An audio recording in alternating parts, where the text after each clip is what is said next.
dann musst du eine Menge Geld bezahlen, 1500 Pfund ungefähr. Zu der Zeit konntest du das ja noch machen.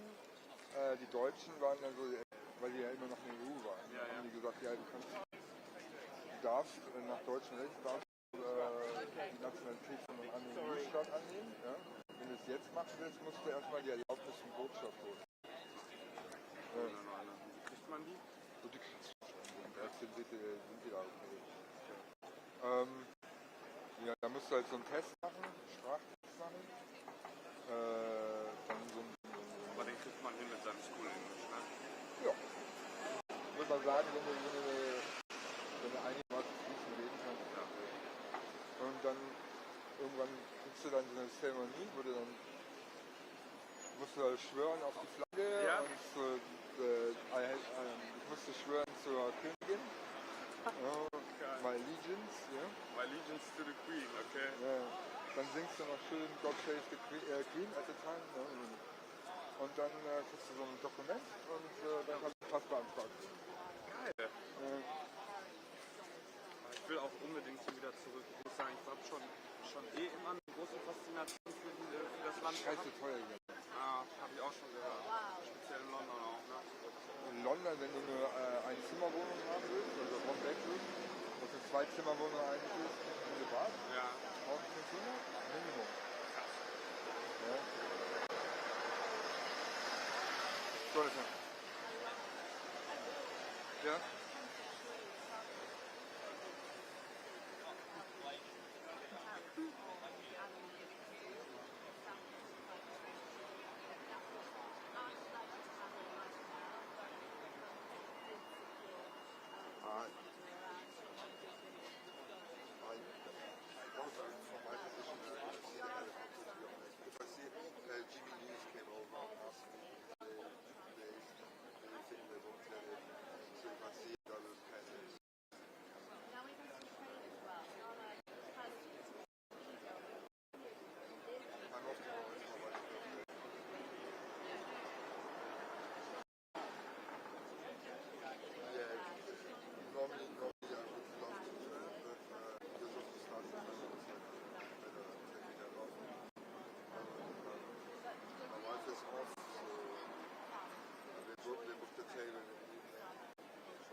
That's harsh.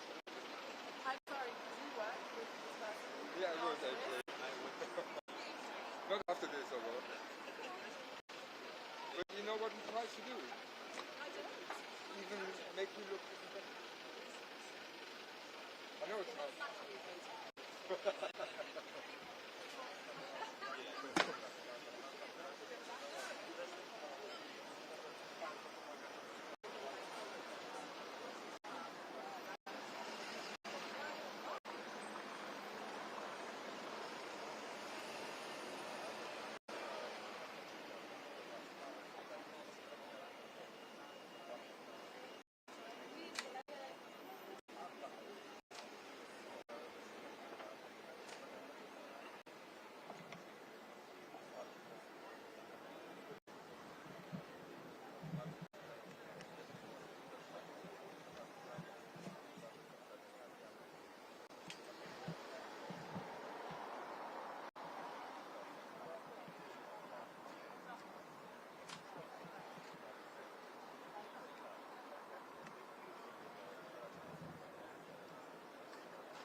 Was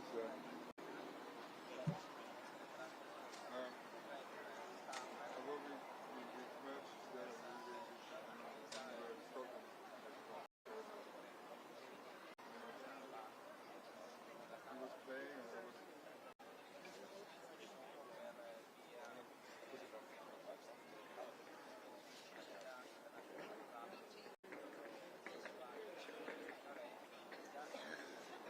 the best one was his caddy.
Safe.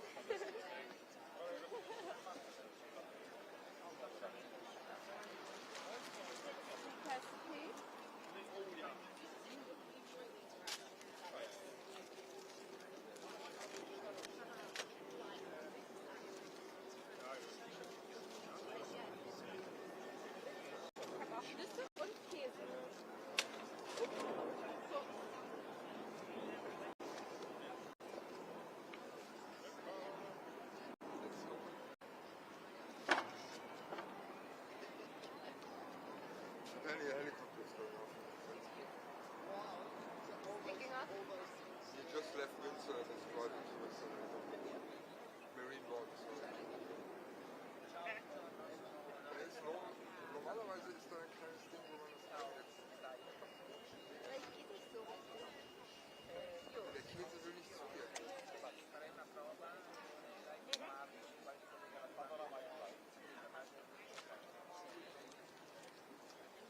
hast du Victor gelassen?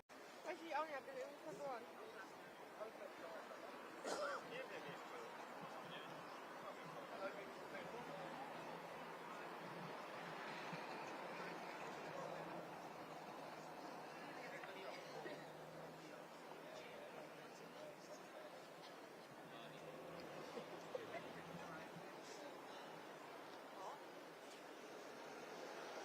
I can't say that. I was going to say the message that was sent to me. Was it regarding the suite? The what? The honeymoon suite.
Hannover ist eigentlich ganz groß. War es mal. Ja, HHSH und dann Hannover. Genau, ja. Wir haben ja früher mal ausgespielt. Bevor dem Internet. Vor dem Internet. Neuland. Internet. Früher musstest du mit deinem Tape so ausspielen. Und das ist dann irgendwas von RTL oder irgendwas im Studio. Geil.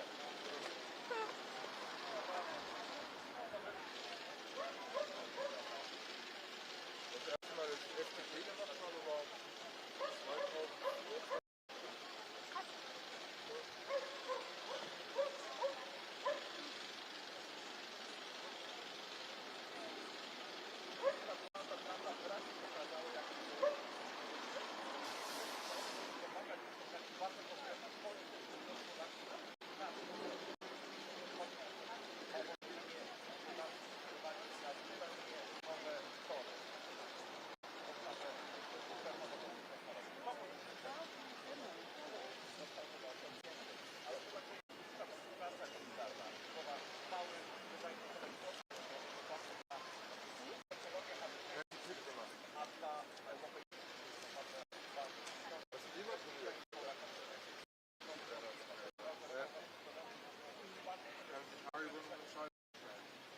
Aber es gibt ja von Kakis diese Packlerberg.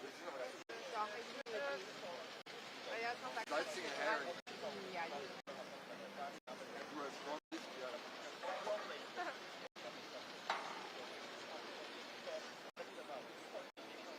Das erste, was ich mache, ist packen wir Ja. Lecker. Pizza. Ja. Das ist nicht mal das alte Wort. Aber zu Ostern kriegt man immer diese Ostereier, die weißen, kriegt man mit so. Ach, die liebe ich nicht mehr. Basalteier. Was ist das? sind halt so sieht aus für Ostern. Halt so Eierform. Pur Zucker. Ah, ja. Also noch Zucker.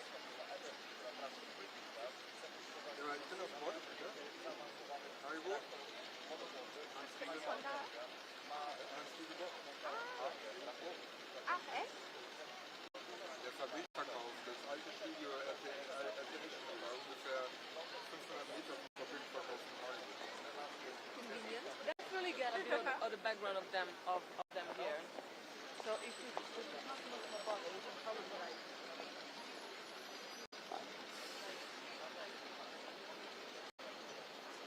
And then you can like.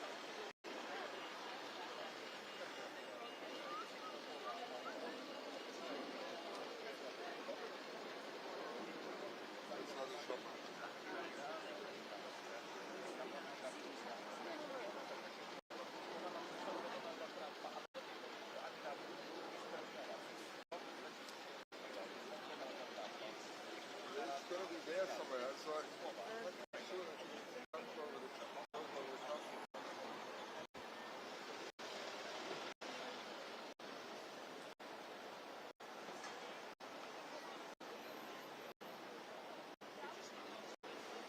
it's definitely starting somewhere there. From the house there.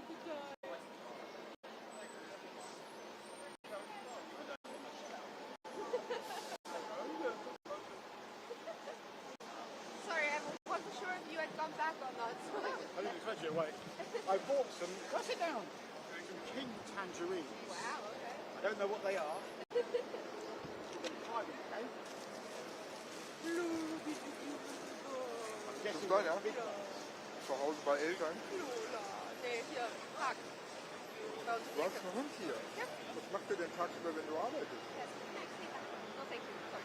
Na danke, ist gesund. Max arbeitet von zu Hause. Ach, dein Freund, so Ja. Ehemann oder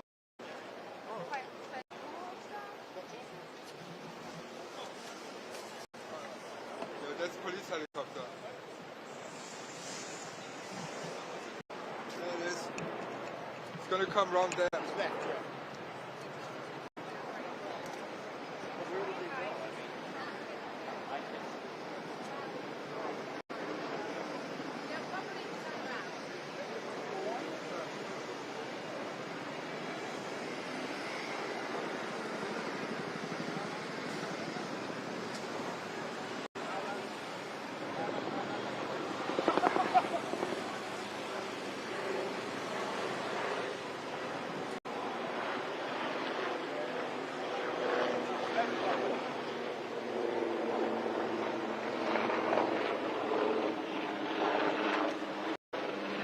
That's him gone.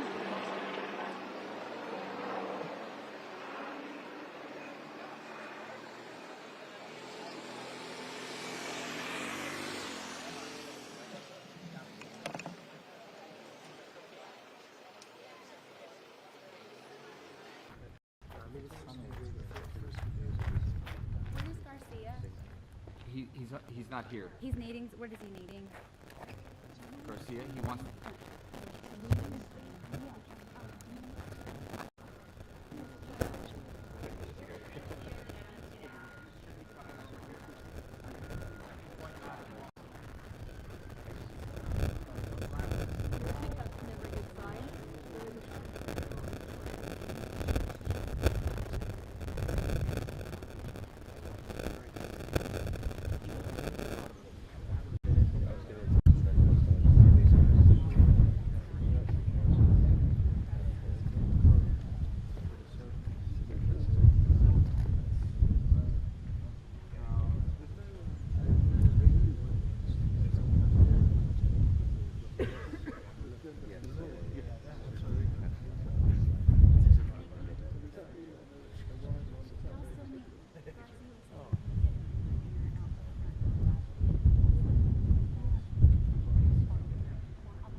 Your guys Our higher ups are bringing that to us. So they're going to go on this side.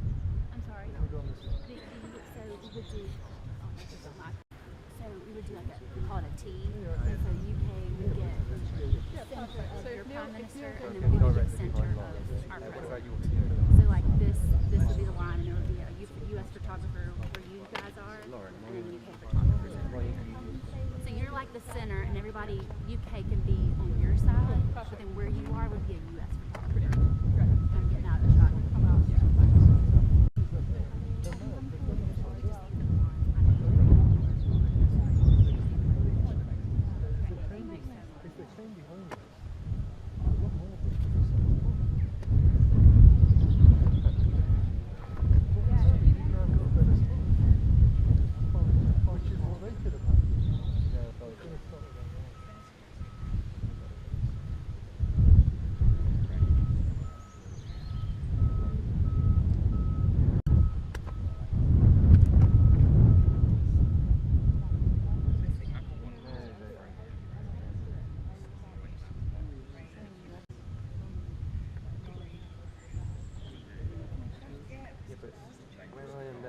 Genuinely, where I was there is the centre is this spot here, so if anybody is there, that's the centre.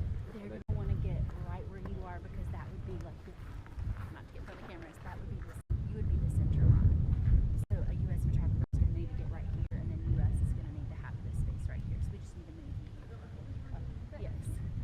But like y'all said earlier, with the levels, you'll have plenty of space right here on the level. If you're on the ground and she's on a stool, you'll have plenty of space there, and then we can share. Why can't we do the opposite with that? We just need to have a T here, and UK on this side and US on this side. It does make sense for countries to split Yes. the whole thing. Because otherwise everyone's staggered far deep to the left. It is what they're sitting down, what we've done in every country, but right here at this moment is we've done a T, and the one side gets a direct shot of their principal, and we get a direct shot of our principal. So you would be who we would put Robin stanchion right here to block, and to have all UK media on this side and all US on this side. So you would essentially be our marker. So all here, so where you are over is US. So you're the only person I need to move. But like, we could do with Or literally, if y'all would just all take like two scoots this way. Okay. it's making sense. It's worked in every other country. Take a stool and sit next to Neil. You'll be in exactly the same position. And then a person can sit on the ground right where you are. It just doesn't make any sense. That's what we've done everywhere all over the world. I just did it in Abu Dhabi, and it works beautifully. Sit on this, Yeah. and then somebody go in front of you. You're going to sit. That's perfect. That's perfect. But if we can leave this open for US photographers, and then all this right here, share, and they'll all be happy. Because they'll come in here and go, oh. What will they say again? They'll go, oh. I'll do it one more time. They'll be like, oh, I'm so bad. I think we're getting good. Can we drop them now? We've dropped it pretty fine. Well, fine with me.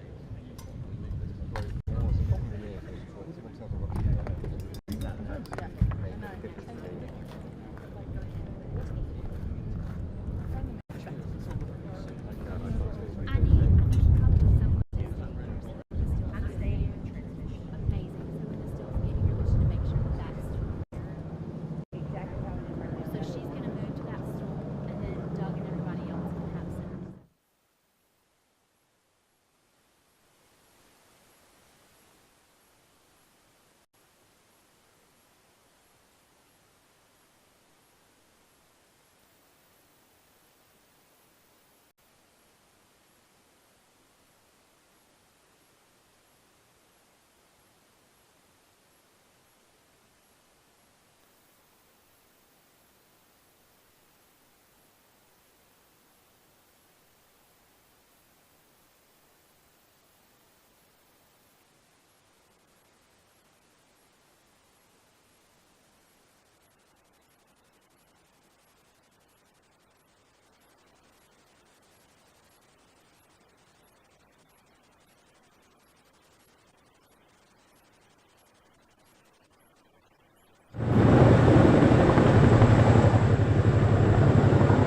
Yeah, yeah.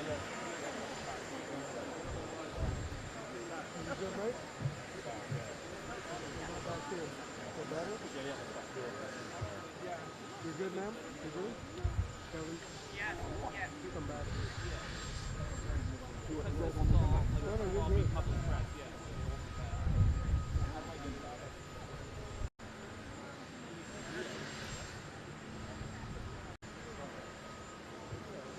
I'm gonna try not to break the store. I was in Slough, so that's... Oh, no. Sorry to hear that. I was gonna say... We survived, See all the believe it or not, best bits. barely. Only Everybody one. hated it, Windsor Castle one night, Slough the next. About the best. That's the Roxy, too. Is it? They know how to roll. It's actually a Royal Borough. Yeah. Oh, man. Oh, yeah. Great. I've never seen it. I know. That's lived up to its reputation. No, I like it. God, dude, that was just like leaking all over you. Is that oil or water? Oh. I'm so sorry. You're fine. Yeah. Leaking all over. Wi-Fi every day.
Where's the current?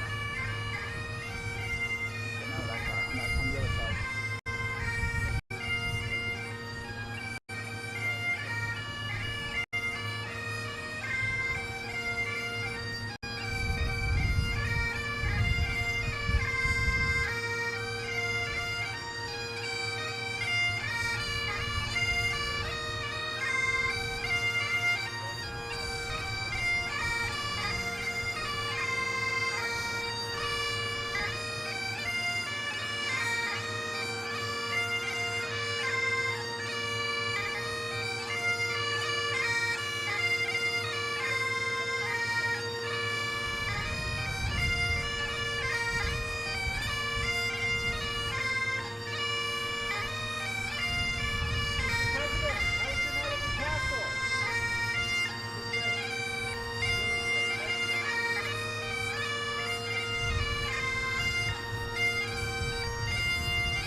What are we doing inside the Bilac?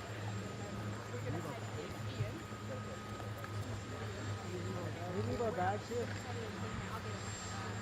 Is there a holder with us? Leave the bags.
Very excited to meet you as well, by the way. Hello.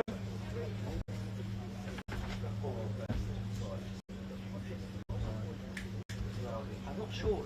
It's not doing so well, Richard. Yeah.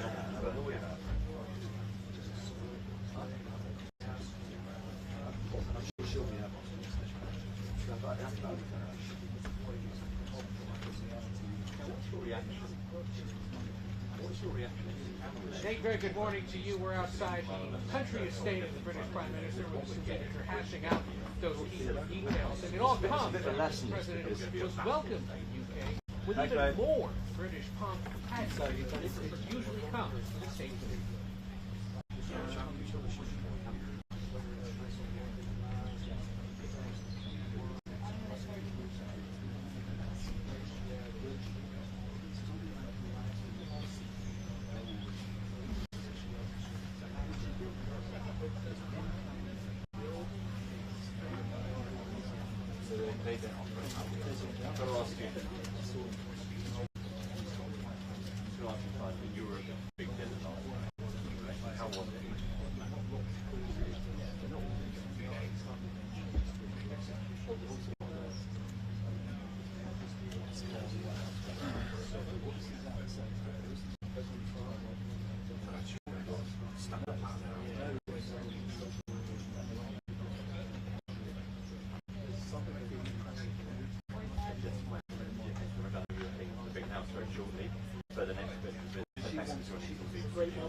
So that was just when one of those chief executives during part of that business discussion, that round table. Also British companies like GSK who are offering to invest £30 billion over the next few years in the States. That's a big important announcement from the British government. Very hot on the peacefully the American taxpayer gets ripped off when it comes to pharmaceutical spending. She's got it.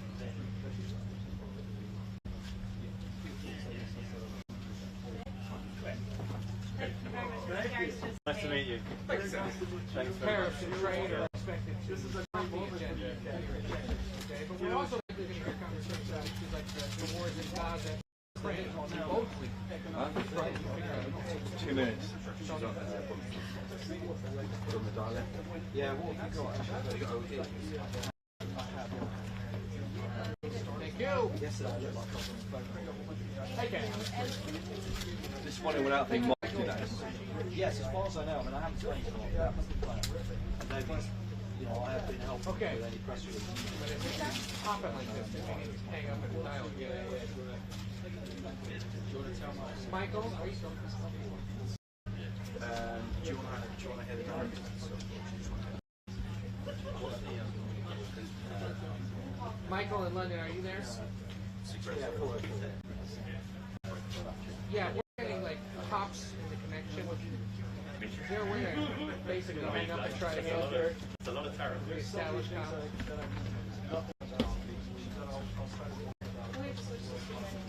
Because you're also trying. You got really not worth. You go over the NH. Yeah, we're good. I'll get some water off here. No, don't worry. Water. Why would we remove that? This is going to be dated by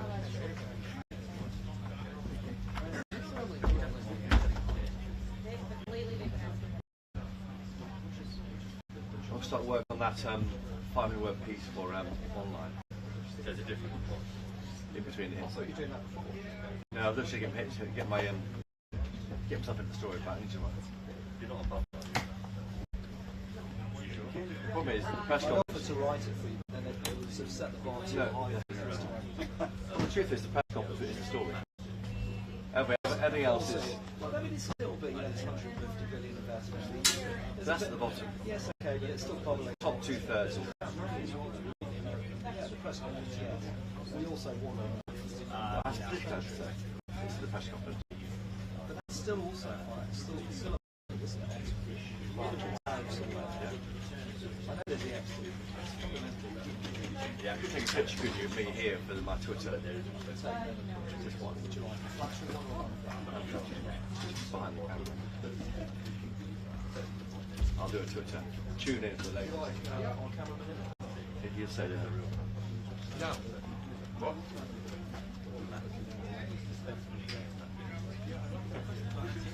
Because that will change. Excellent. Wear my big tie today. This is my big. Trying to call me the president. You know there are journalists here. We can get in, expert, have a chat on what to expect. Ben Riley Smith over there. He knows Trump very well. Ben Riley Smith, sorry. Yeah. He wrote a good piece, magazine piece. He's a Telegraph guy. He's quite cool. Huh? So I'm doing the one. Actually, they're close to 1:30. With me and Chris. Well, let's get your mic and everything.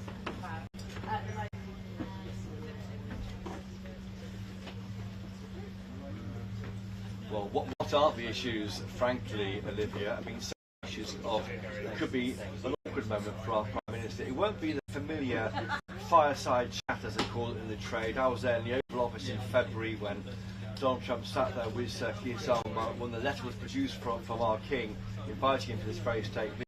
And then in Turnberry, of course, but back in July, when again the same structure, we all stood around in the half moon, looking down at these two individuals, Keir Starmer and Donald Trump. This will be behind podiums. It'll be much more free-form, we're told by number 10 sources. It won't be a kind of, normally in this situation you have 2 questions from the UK press and 2 from the visiting foreign press.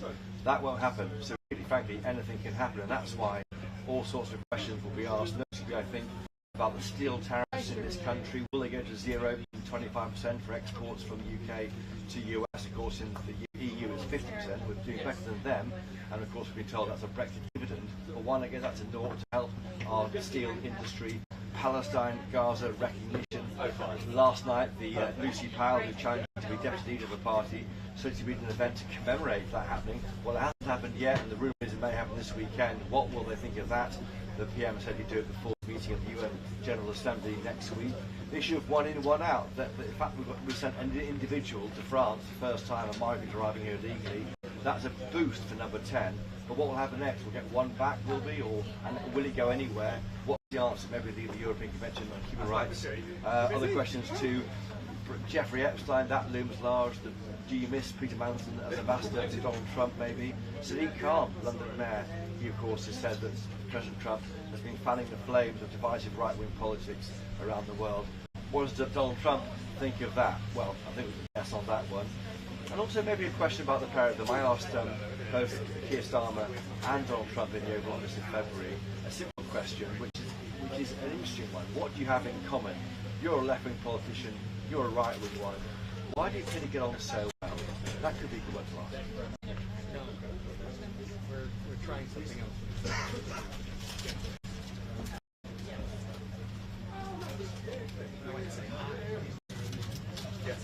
Yeah.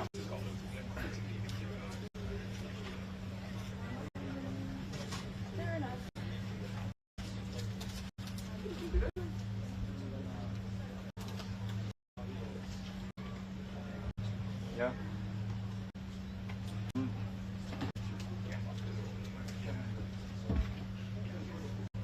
Yeah, Liverpool then Brighton is at the end. No, I've got this one this year. I'm switching up pretty nice. Yeah. And the crucial thing here, of course, is who's in charge. Now, both in Turnberry in the summer and in February in the Oval Office, the person in charge is the President of the United States, even though Turnberry is UK soil. This is Keir Starmer's country house, as Prime Minister of our country. He's in charge, so he can really coordinate and make sure that he keeps ticking along. If it gets embarrassing, maybe he might overrule some questioning. I don't know. Let's wait and see.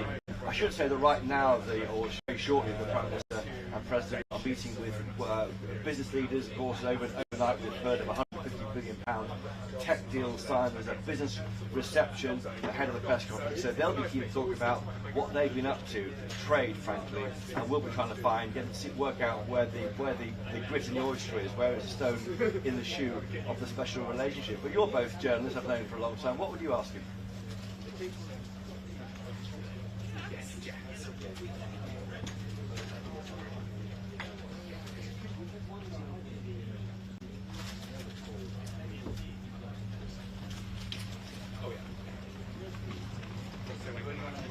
I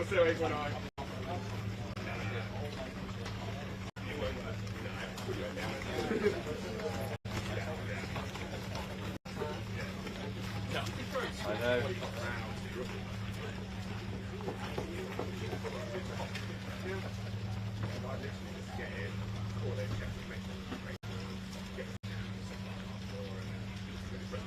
And yeah, well, but particularly we're in the home of where Magna Carta was signed a few miles away, and don't forget the Jimmy Kimmel cancellation overnight for those remarks about the killing of Charlie Kirk and the MAGA, the reaction to that. That will be a question, I'm sure, that the US press pack will begin to push. So we'll raise maybe Lucy Connolly, maybe Graham Linehan's arrest by 5 armed policemen, an Irishman tweeting America, not even the UK, but the US is on the rival. Olivia, any questions?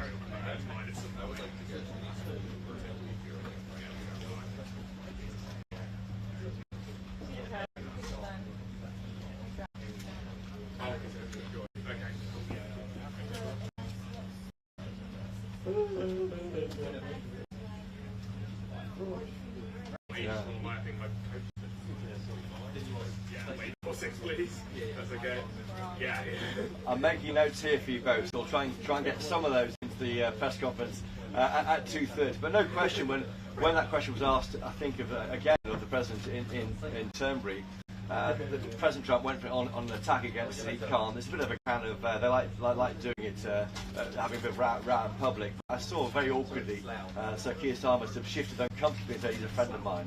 So he's still friends with saying these things about the head of the leader of our closest ally. Question.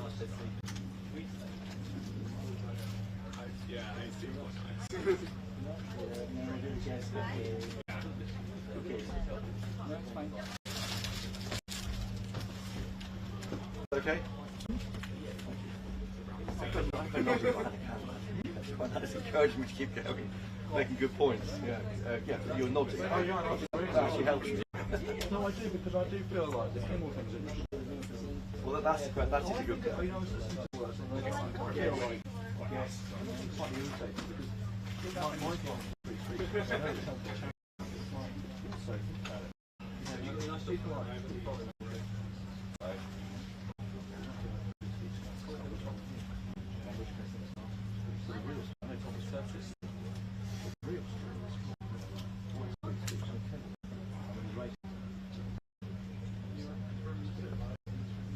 I think it's he's been Heisenberg, he's dead, hasn't he? Buried yet, and family mourning. I mean, there's not. The other point, I agree, it's distasteful. Yes, the point is that that's the point. They also looking for reasons to stop paying 16 million. Because there always is a reason against Trump. If the ratings are really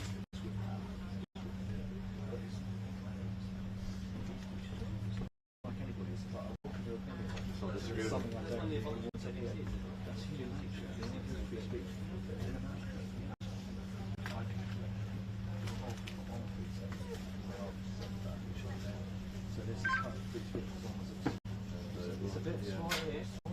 The left and right. It's a bit dramatic. Left and right.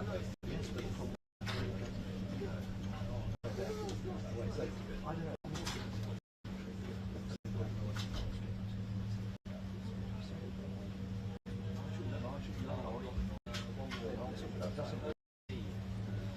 Well, when's our next one? And then in theory, yes. So go back to the table, I suppose. I said we'll be available. I'm on main, so you're seeing one in, one out, one out. Someone's recording that speak now. Mark is doing it. It's been reported, but I'm waiting for the I can do that if Mark can't. It's actually gone now. Checkers. You might kind of thinking about maybe not allowing Right, I'll head back to the right. I'm right back end of this thing. Fine, do that. You can try and backslide it. I'll tell you about, but it'll be strategic. Got me somewhere. Yeah, I think, what's the way, which way we want to end up? We'll go there, or whatever, we'll end up north or something. Where's your dinner?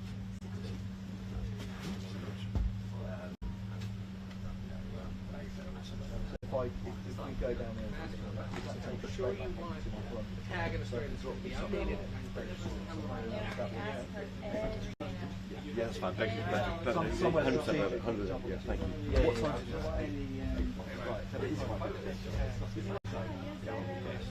You asked Ben Smith. I don't know. So it's up to you. If you're happy to do that. You've got 4,000 words about this Trump, is it? That we can tell him. No, just if you had these chatting again, Otherwise, I'm saying the same here next time. That's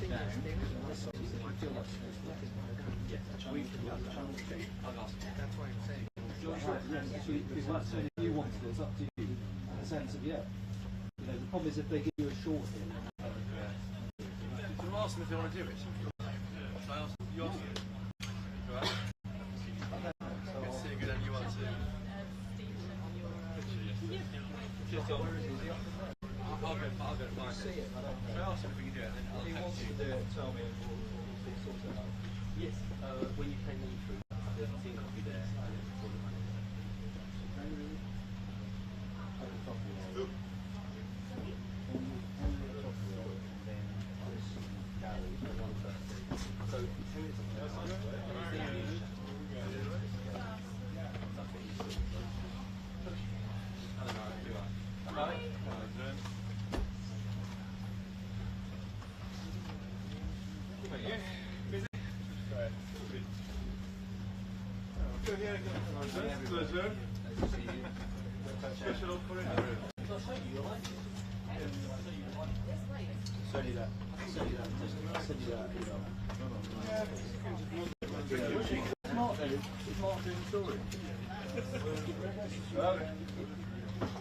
Yeah, I'm quite certain for that.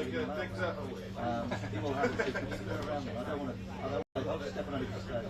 Oh, that's good, mate. When do they want chocolate?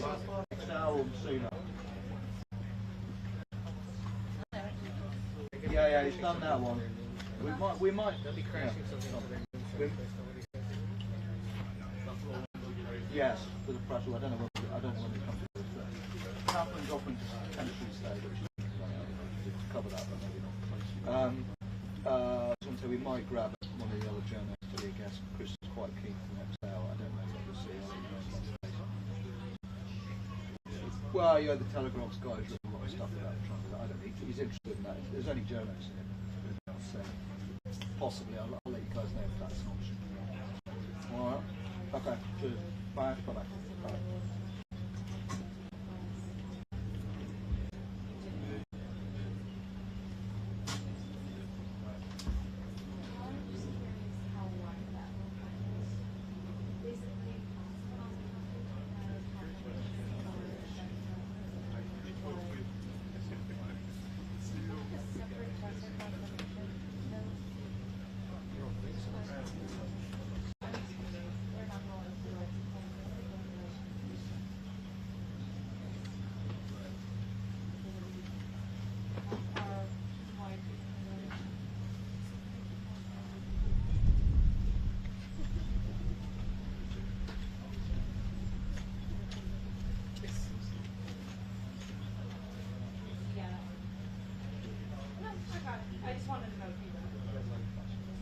It's low voltage, it's been on all morning.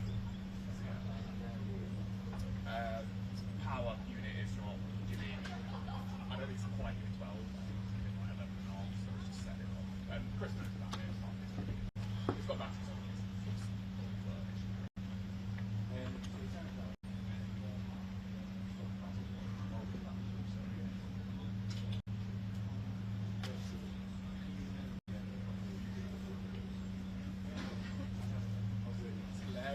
Like, everyone's done it. Yeah. So far away from the operating system there. To be honest with you, you switch it on, you filter white balance, check back focus. Check back focus. I tell everybody. Change lenses. Now this button looks exactly like the button. It's the only thing I've done weird with it is the window. What?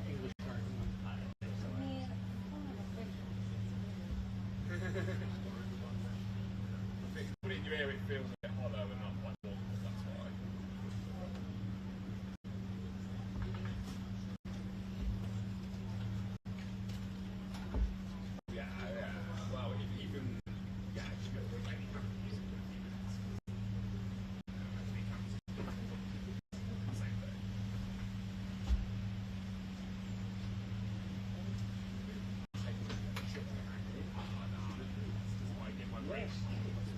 Really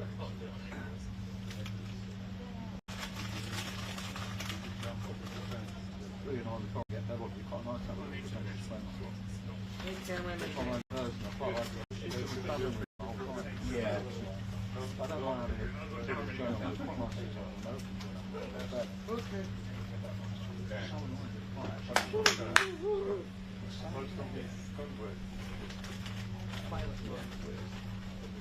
They literally do bullying by the trapped to bed near the toilet. No, he won't go. No, I'm literally like a school trip. It's not a school trip. No, back on the bus. Yeah. It's exactly right. So what do they do now? What do they do now? Well, that's what we're going for the business. There's a kind of business meetings going on. Some quite I don't know if it's I don't know if they're going to spam it. I'm not really sure. They keep getting nice. Right now, we'll go. No, you over there. Come on, get left behind. Literally, it's quite funny, but the chatting to him is like, voice shrieks out.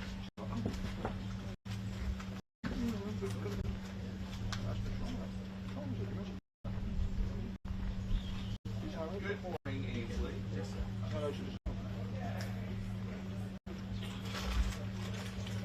Well, it's a special relationship, right? And Donald Trump's politics are so much different than Keir Starmer, who describes himself as a progressive and sometimes a socialist when asked. But these are two guys who have to come together to try to figure out how to end the war in Ukraine. And, we saw this big welcome that the royal families gave President Trump over the last couple of days. Now is the official policy part of this trip.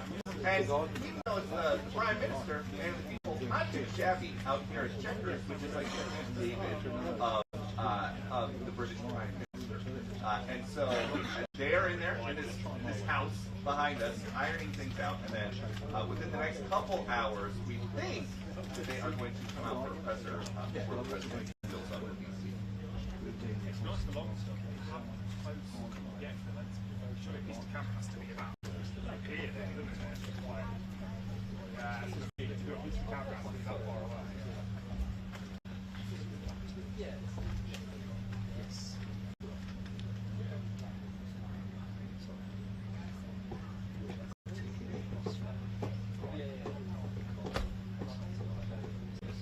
Yo, you know what?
Yes, they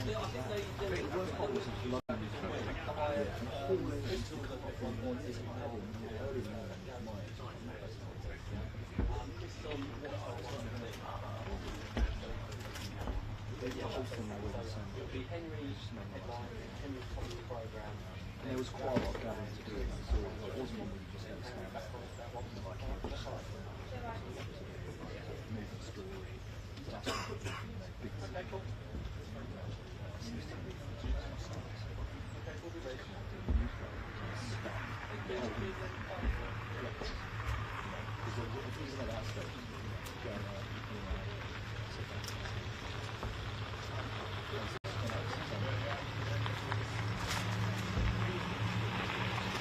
away.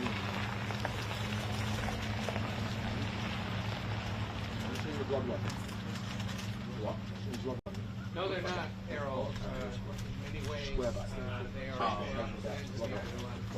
but they're both eager to iron out the final details of trade agreements between the two countries. Remember, this entire trip was prompted in February by the president to come to the second statement. No other world leaders ever received two statements. But it was designed for a trade deal to get cut, and it was the first one announced by the White House. And we are expecting to hear a little more today about ongoing announcements from various tech firms across the United States who are planning to now invest tens of billions of dollars in British artificial intelligence, nuclear energy technology. Yes, a lot of firms for me on Fox throughout the years. This Sunday is the first time I've ever hosted anything for an hour by myself. And so it was so great. Maybe not, we'll see. But you know, even though we have such great access to this president and his team, like every time I go into the office, I have 2 pages of printed questions. But there's always like 1 or 2 things that, because of follow-ups or because of other people asking things, that you don't get to. This show is an opportunity to explore and expand on things that are really important and that people that we get emails from and that we see it at the deli think are important, but there just is not always time within our daily routine. Especially because Jack and I are usually on these shows, we only have like 2 minutes, and then the rest of the news has to get covered. This hour at 11 o'clock on Sunday is going to be a highlight of what it was, and a look at what the news questions do think we're going to have. It's very, very good guess. We'll hopefully get a chance to hear more coming hours with the British Prime Minister. This is the country estate of whoever served as British Prime Minister, in essence, their Camp David. And he's been here before, he was here during the first stages, so the presidents have been here as well. But after that, then he heads back to the United States this afternoon for a full slate of things for the weekend, including attending the funeral of Charlie Kirk Sunday.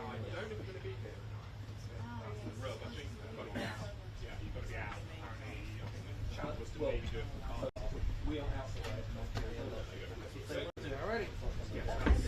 That's 1, 2, 1, Gary.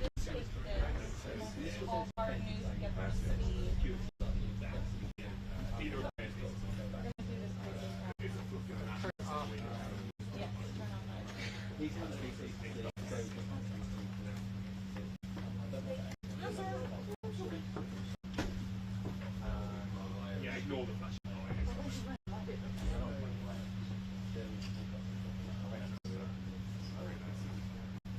What's that, Jack? Well, once the press is clear now, I think let's see what they ask us to do. Jesus asked for a bit of 6. We can't really do Jesus would be on so it will just be a question of getting the bus. The bus is shuffled. If they say you'll see bigger juices go back to the bus. I mean, I do can't say that they are because it's they hear it clear. Yeah, it's strong. So No, I don't believe so. 10987654321245 No, I believe that. 678-910.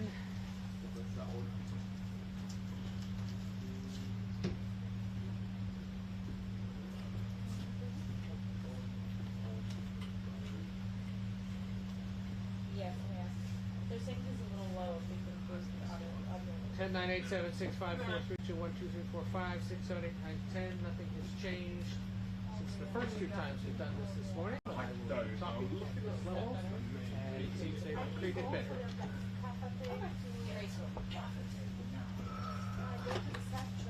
I'll go find some shit. no, don't worry, honestly. Sure. Okay. No, listen. Stare for 6, possibly. This is for 9 a.m. Yes. Oh, we do now. This is not redoing for the They're West. aware.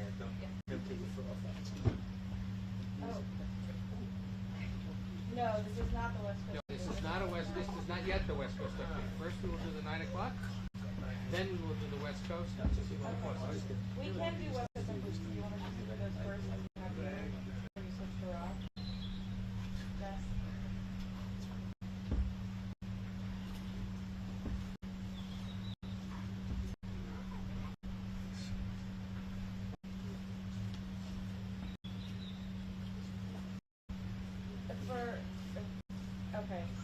For the 9 a.m.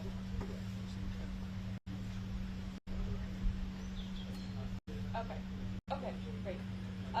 You can just anytime you want for the 9 a.m. just go and say back to you on the back end.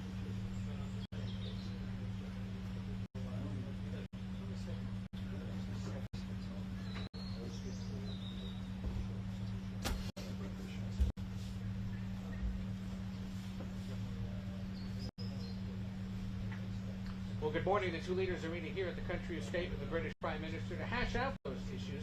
And it comes the day after the President arrived here in the UK to far more of the British pomp and pageantry than usually accompanies this sort of state visit. 3, 2, 1.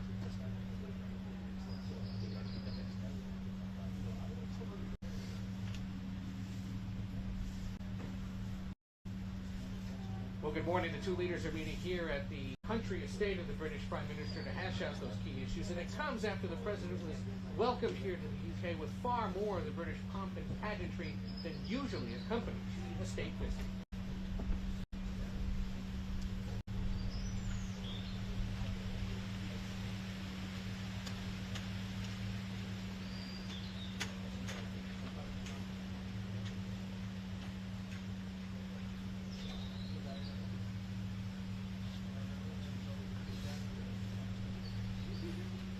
Tariffs and trade are expected to top the agenda during the conversations here today, but we're also likely going to hear about how the two leaders are dealing with ways to resolve the wars in Ukraine and much of the world who struggle to figure out pathways to peace. Back to you.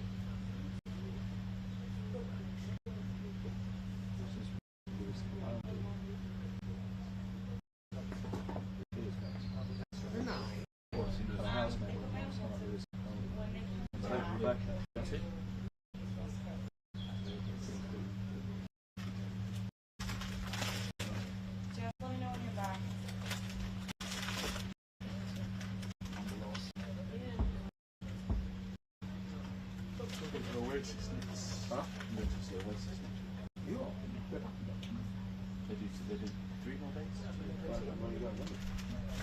I didn't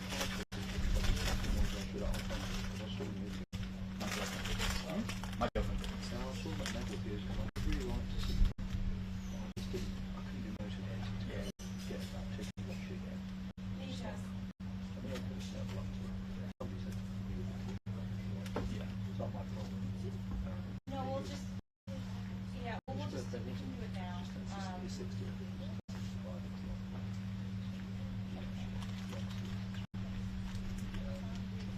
We will hold.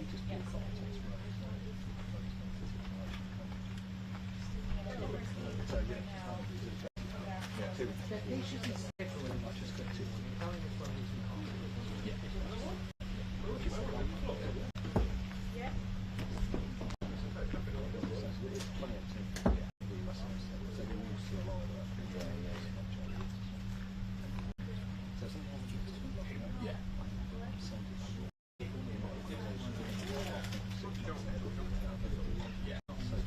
Yeah, it's hard to stay on top of it. I did put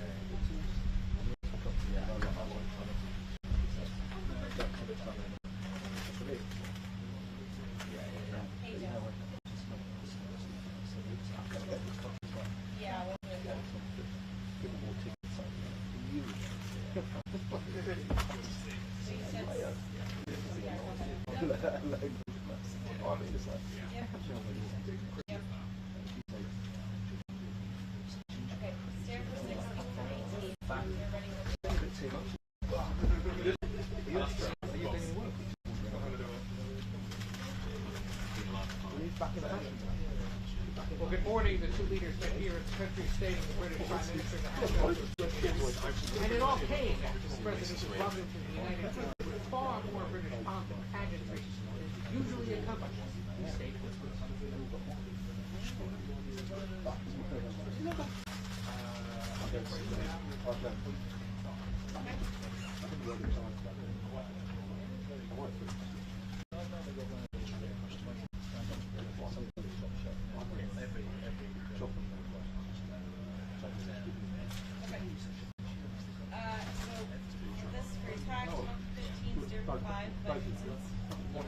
Yeah, it depends who answers first.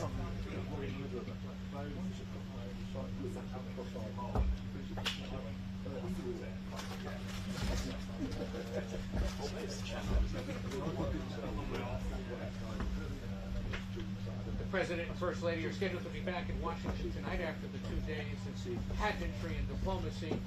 Both countries hoping to build on the goodwill that played out here the last 2 days. The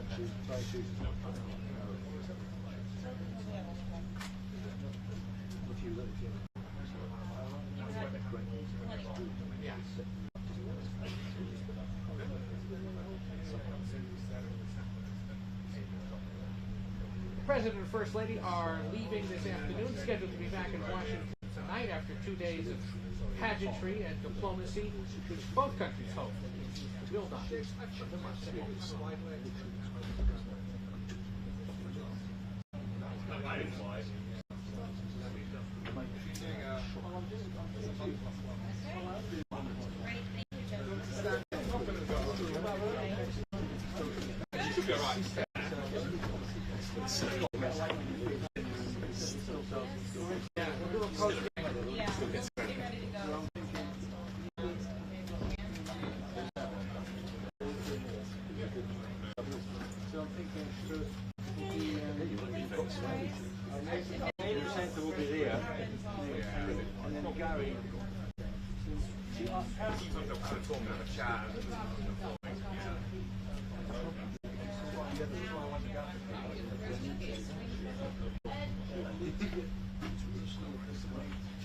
Special shooting. Oh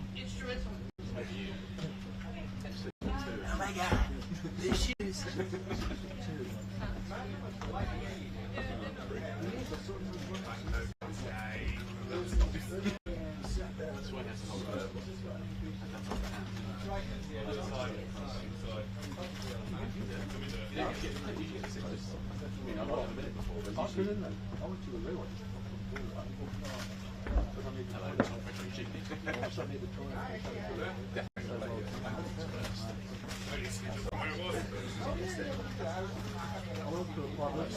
Yes, yes.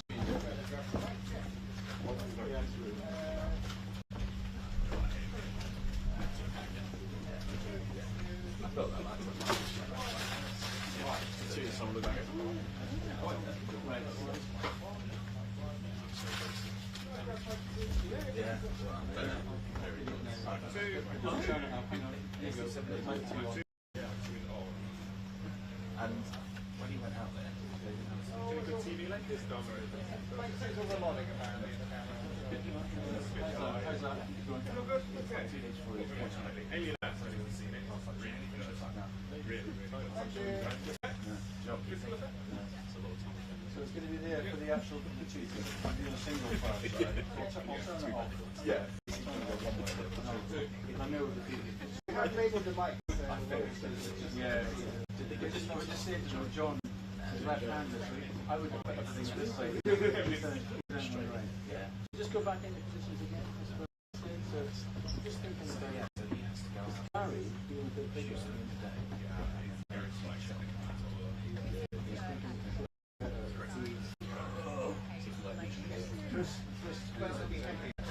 No, Henry's at one, and then Chris and Gary are half back. It sounds like that's what I'm saying.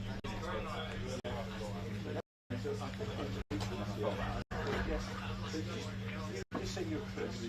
Yeah. So you're renting ground. And you're joined by Gary, which is Gary there. Yeah. Gary, and then I can come in on Gary quite tight, rather than just give my full profile.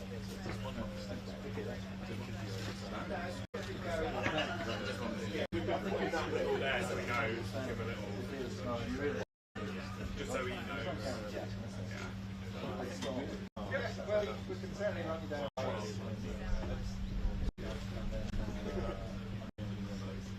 And I think his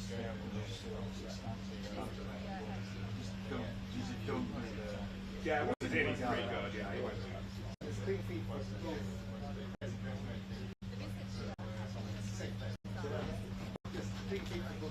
Yes, yeah.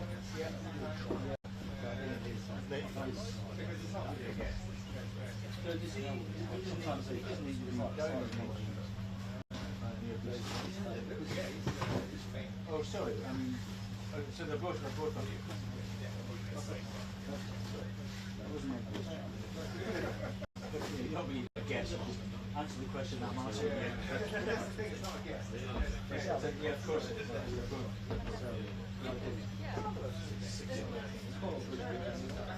Yeah. This is on power. It is.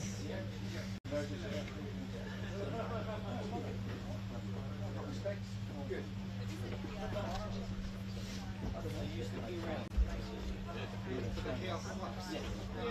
Lovely.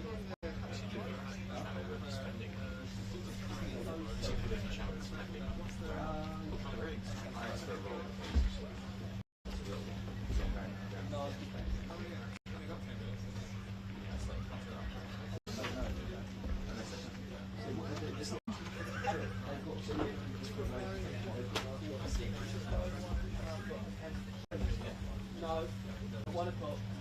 Justin, then Henry, then Gary Green, then Henry, and you've got Peter.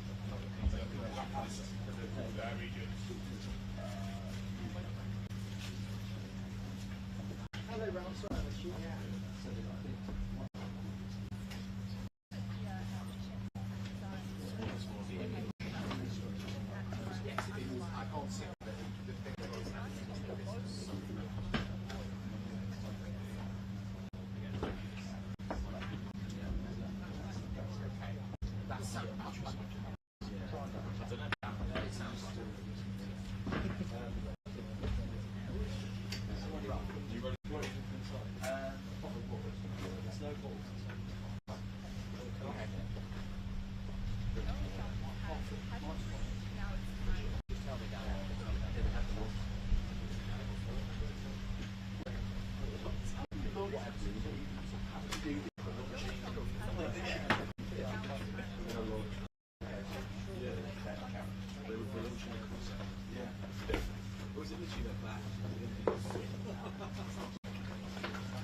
How are you? Nice to see you. I think it was the last Sunday. Granite Palace was our last season.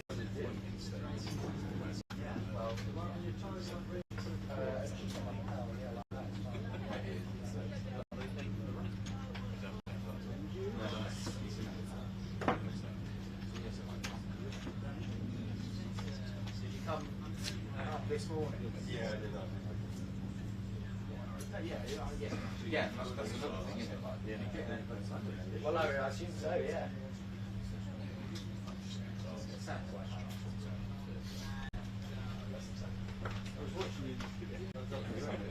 This morning? Yeah, I've been here for, it feels like a week. We got here at 4:30. It's very atmospheric.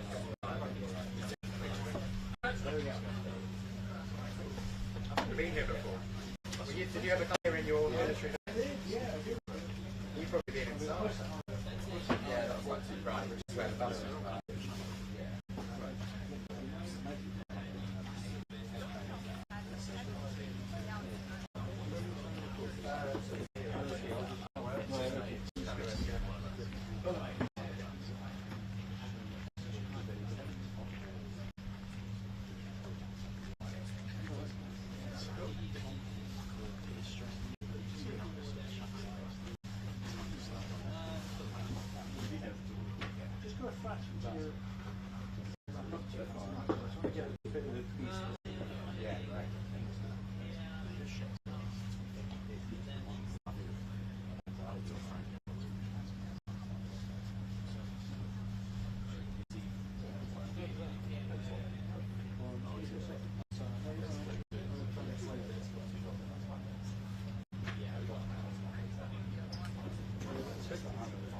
Hello, gallery. I can't hear you.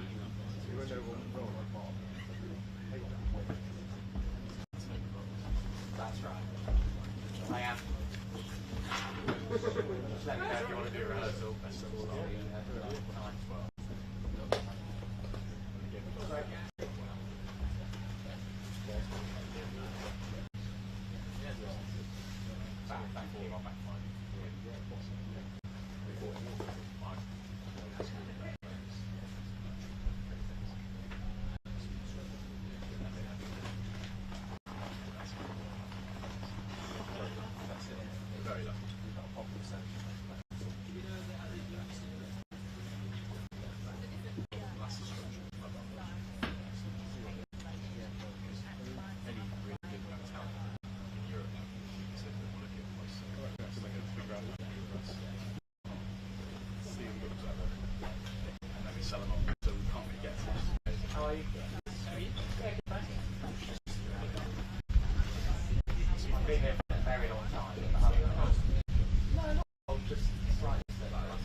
Hello, hi. Great, okay, yeah. Just give me a ticket, thanks.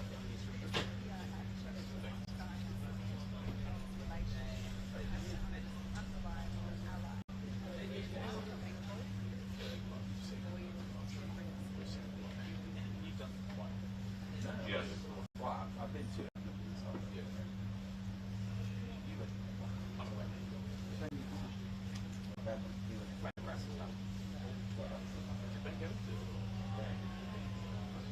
How about you? Toba. Good morning.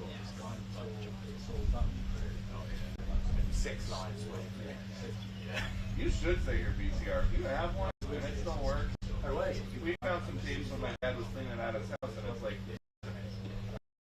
well, my dad like was cleaning out the house, and he had all these DVDs that we used to love, and he's like, does anybody want them? And it's like, I can't even play it on my computer.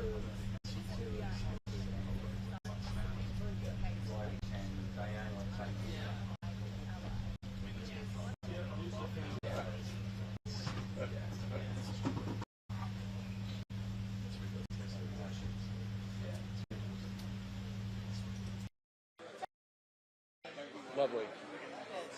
Wonderful. Our brand is Crisis. That was a Sandra Bullock movie. A bit too true to life at times. Sir, how are you?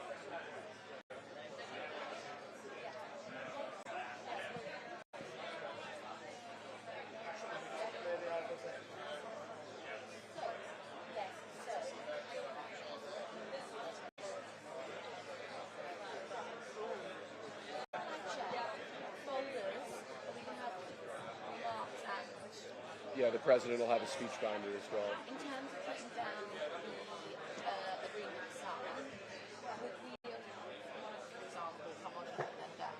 We could. So that it's like Mark's closed down, come in, person from our side. See, that works. I'll just have to talk to State Protocol. Yeah. Yeah.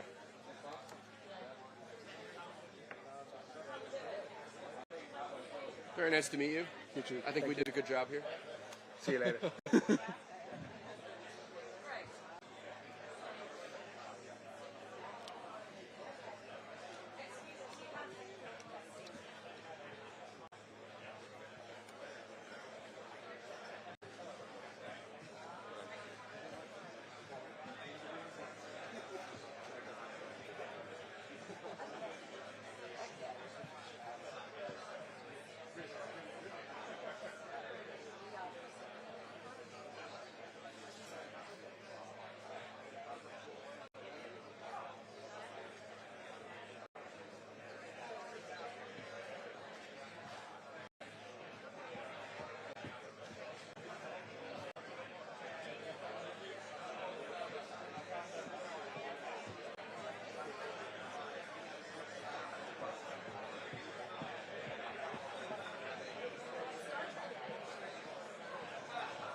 once they sign,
so nice.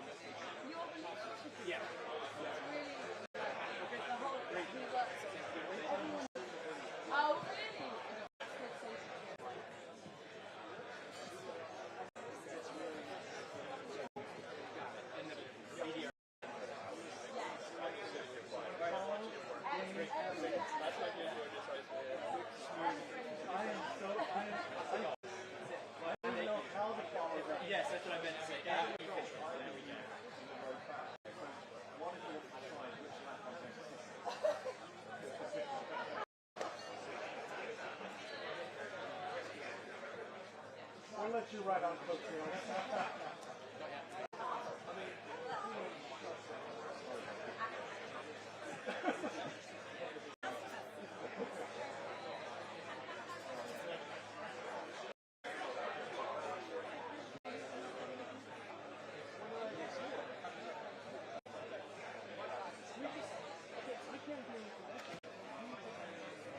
Hey, Alex. Alex, is that Alex?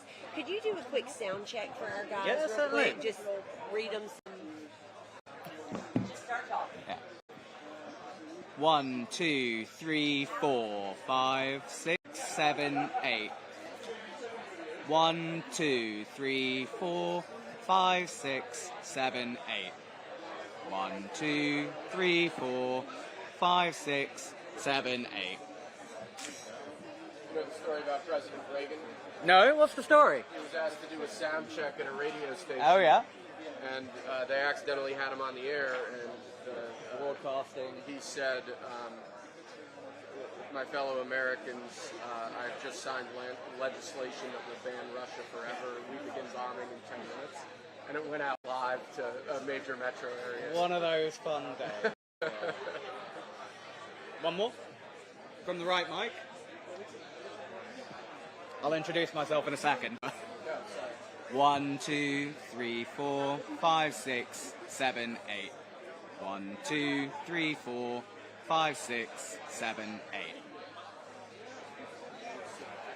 Is it that? Just to make sure they get you. Yep.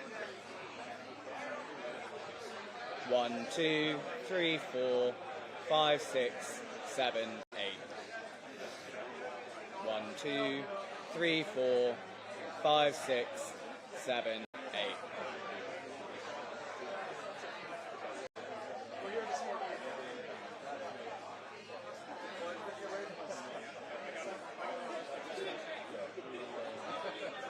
You alright? I think we're fine. So, US, we're asking. Yeah.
Are we missing anybody?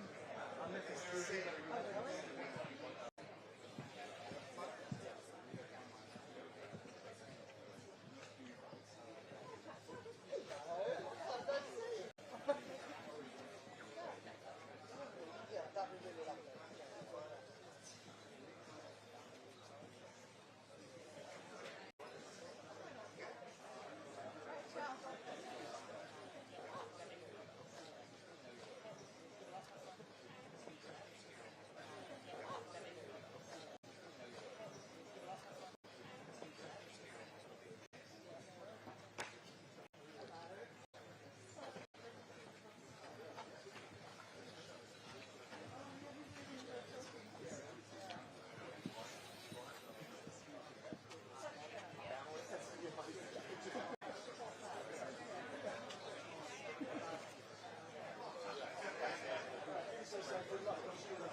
Thank you very much, and very nice to see you all. And Mr. President, let me welcome you again for this unprecedented second state visit. And it's a great pleasure for me personally to welcome you to my home from home here at Chequers. And thank you very much for taking the time to say hello to the staff, who are absolutely, they've done a brilliant job, and they've been preparing for weeks, and it's really so good to have you here. So thank you so much. You are among friends, and I think we all agree there's so much to celebrate in the special relationship between our two countries. By standing together in war and in peace, this bond is the very foundation of our security, our freedom, and our prosperity.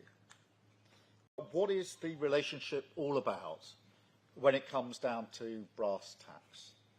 It comes down to leaders, of course, leaders who respect each other, leaders who genuinely like each other. And it comes down to our unique relationship on defence, the closest the world has ever seen. It comes down to the connections between our people, ties of family and friendship. The President himself is a shining example of that. But it also comes down to business, to all of you here, and thank you so much for coming here this afternoon. It's fantastic to have you with us as the best evidence that people-to-people, business-to-business relationship that thrives in the special relationship. In so many ways, this story is a story about enterprise. The US is our single biggest, largest trading partner. Companies like BP, GSK, Rolls-Royce and AstraZeneca employ thousands of people in the United States. American companies like Microsoft, Citigroup, Boeing, Amazon and Blackstone do the same here. Together, we support over 2.5 million jobs across both economies. So this relationship is embodied in each and every one of you here today. We have, if you like, the great and the good of British and American business sitting with us. Leading lights in tech like Jensen, Ruth, Demis and Satya. Finance, Jane, Larry and Steve. And of course in pharma, in defence, energy and manufacturing. It is really great to see you all again, I should say, because of course we were together yesterday and we know each other very, very well, which is exactly as it should be. And just look at what we're achieving today together. The deals and investment that you're announcing today break all records. What a day. £250 billion flowing both ways across the Atlantic. It is the biggest investment package of its kind in British history by a country mile.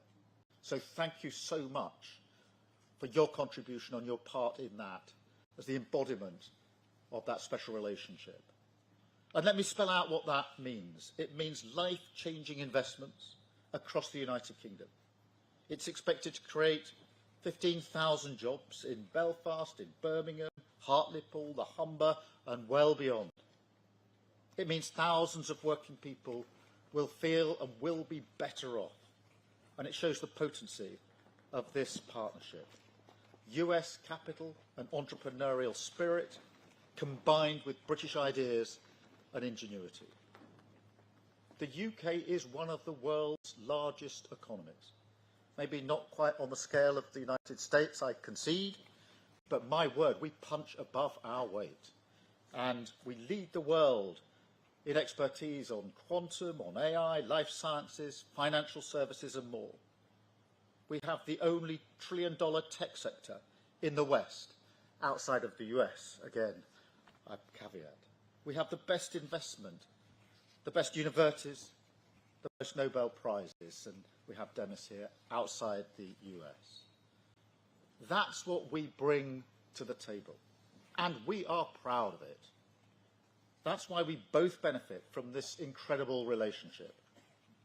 Look at the economic prosperity deal that we struck back in May. It was the first trade deal that the President made. And yes, it was the best deal as well. We have the lowest tariffs in the world in vital sectors, and that is some achievement. It was a tough negotiation, but we did it for a reason, because it's a win for both sides, and because we knew that by working together, we could deliver more for working people. We could help the businesses here today to thrive, and help you create good, well-paid jobs in communities up and down our country. And ultimately, that is the test of the special relationship.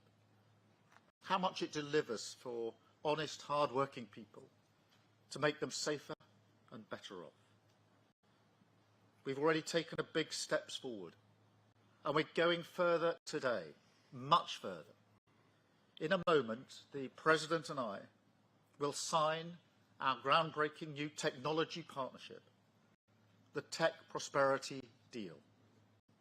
It's a blueprint to win this new era together, shape it according to our shared values, and seize the incredible opportunities that are on offer.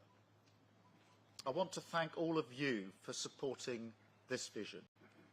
We have huge new investments from NVIDIA, Nscale, OpenAI, Google, Salesforce, and many more, backing cutting-edge British jobs for years to come. And of course, tech needs energy. So to fuel this revolution, we've struck a new deal on civil nuclear power. We discussed this, Mr. President, last time we were together, and the opportunities we had. Generating energy for millions of homes and businesses, driving down bills on both sides of the Atlantic, and driving up energy security.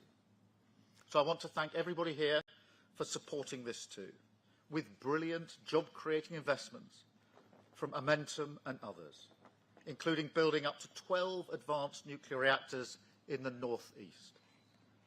So this is a great day for the special relationship, a celebration of what has gone before, of course, but more than that, a moment to deliver investments, jobs and deals which will improve people's lives now and light up the special relationship for years to come. So thank you all, and now it is my pleasure to hand the floor to my friend, our friend, President Trump. Thank you very much. Thank you. And great job.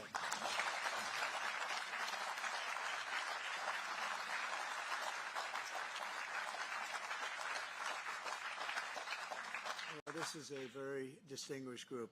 I can tell you that's what I do for a living. It was before politics. I would have to deal with you, and you are the best. You're the best in the world, and you're here. And it's an honor to have all of these great leaders. Really an honor. But I'm sincerely grateful to Prime Minister Starmer and Lady Starmer for welcoming us to this very special home, this beautiful place. And I was here a number of years ago, but somehow today it looks even better, even more beautiful, and even more historic. Melania and I are forever thankful to His Majesty King Charles III and Her Majesty Queen Camilla. We had a fantastic evening last night. But the exquisite honor of a second official state visit, the first ever, it's the first time it's ever been done, was, really was an honor. Such great history, and to think it's a first. It's always nice to have a first. But the ties between our countries are priceless, and it's really an inheritance. It's a beautiful inheritance. Today we're making those ties closer than ever before. We've done some things that financially are great for both countries, and we work together, and it keeps us together, and I think it's an unbreakable bond we have, regardless of what we're doing today. I think it's unbreakable. But this is very big, and I want to thank all of the incredibly talented business leaders, the best in the world, biggest in the world, here this afternoon for investing in the Anglo-American Alliance, and you personify an important part of the unique national bond and really a world bond. What you've done is incredible. Our two countries do a great deal of business together. $340 billion last year was the number. In May, the United Kingdom became the first country to make a trade deal with the United States during my second term, and we sort of wanted to make it the first because the bond is so strong and the relationship so long. That agreement will create billions of dollars in opportunities for American farmers to sell their products into the UK, reduce barriers to trade, and give the U.S. manufacturers better access to the UK's world-class aerospace supply chain, which is really is world-class. A lot of people don't understand it, the importance of that particular asset that you have. It's a beautiful job you've done. There's no more natural partnership in the world. Together, we're building up the industrial capacity of both of our countries, which is crucial to our defense. And we work so well together in defense. I met so many of the leaders of your defending group, and many of them I've known by name, but now I know them pretty well. We had some very good meetings today and yesterday. So we're taking the next logical step with a historic agreement on science and technology partnerships, and this will create new government, academic, and private sector cooperation in areas such as AI, which is taking over the world. I'm looking at you guys. You're taking over the world, Jensen. I don't know what you're doing here. I hope you're right. All I can say is we both hope you're right. But it's pretty amazing. Quantum computing, fusion, 6G, and civil nuclear energy, and align our nations through the approach of centered deregulation and innovation. And we're going to have a lot of deregulation and a tremendous amount of innovation. It's just happening. But this new accord is already helping spur a massive wave of private sector deals worth over $350 billion alone, headlined by a $136 billion from Blackstone. That's very nice. Steve, thank you. That's where you have that location, I think. It's considered the best seat of the year. Yours is pretty good too, Jensen. That's good. That's great, Steve. You know what you're doing better than anybody. American company X Energy and British company Centrica has been announcing, and really for a long while they've been talking about this deal, the deployment of modular nuclear reactors across the UK, all across the UK. It's been in the wind for a couple of years, and now we're getting it done, generating more than $50 billion in economic value, creating up to 2,500 jobs, and powering 1.5 million homes. That's a lot of homes. 7 decades after British genius Alan Turing pioneered the field, this agreement will also help America and our British allies dominate the future of artificial intelligence. You need the energy. You have to have the energy. That's one thing I learned very quickly. They need a lot of electricity. In the United States, you need double what we have right now just to maintain that fight. We're right now, and I want to say, leading China and the world by a lot in AI, a lot. And we're creating tremendous amounts of energy and letting you create your own electricity in many, many cases. And we're giving you very rapid approvals. We're getting them approvals like they've never seen before. They used to wait 15 and 20 years to be rejected. Now they wait 2 weeks or 3 weeks to be accepted. That's a pretty big difference. And at the same time, we always have the environment in mind, but we move them along. But we're committed to ensuring that you have secure and reliable sources of American AI and quantum technology. We intend to always be the UK's strongest, closest, and most trusted business partner. Very important to us. The relationship is very important. 1 year ago, our country was in serious trouble. The King of Saudi Arabia, great gentleman, you all know him. He said, "Sir, your country was dead 1 year ago, and now you have the hottest country anywhere in the world," and it's true. We'll have more than $17 trillion invested in our country this year. 17 trillion, which is many, many times what we had last year, and we're only in our just about almost 9th month. It's moving along quickly. It's amazing. I was saying we're in our 3rd month, our 4th month, our 5th month, but we're at, it's going to be over $17 trillion. No country has ever had anything like that, even close. GDP last quarter was 3.3%. Despite all of the things we're doing, one of the things we're doing, which I'm very proud of, is the border. We now have a totally closed border, totally secure for 3 months. 0 people came into our country, bad people. and they come in, but they have to come in legally. We have a great process going. And inflation is virtually non-existent. As you know, we're taking in trillions of dollars from tariffs, and they've been so incredible for our country, so incredible. We're keeping our companies happy. We're keeping them solid and sane, and they're very, very thrilled at what's happened. They can't even believe it. And we've never seen investment like this. Without the tariffs, we would have just a fraction of that. And we're really the only one that can do tariffs. Nobody else is able to do them. With us, it works because people have to be there. But we've slashed 30-year-old regulations. And as you know, in my first term, we had a very successful first term. We had the greatest economy in the history of our country.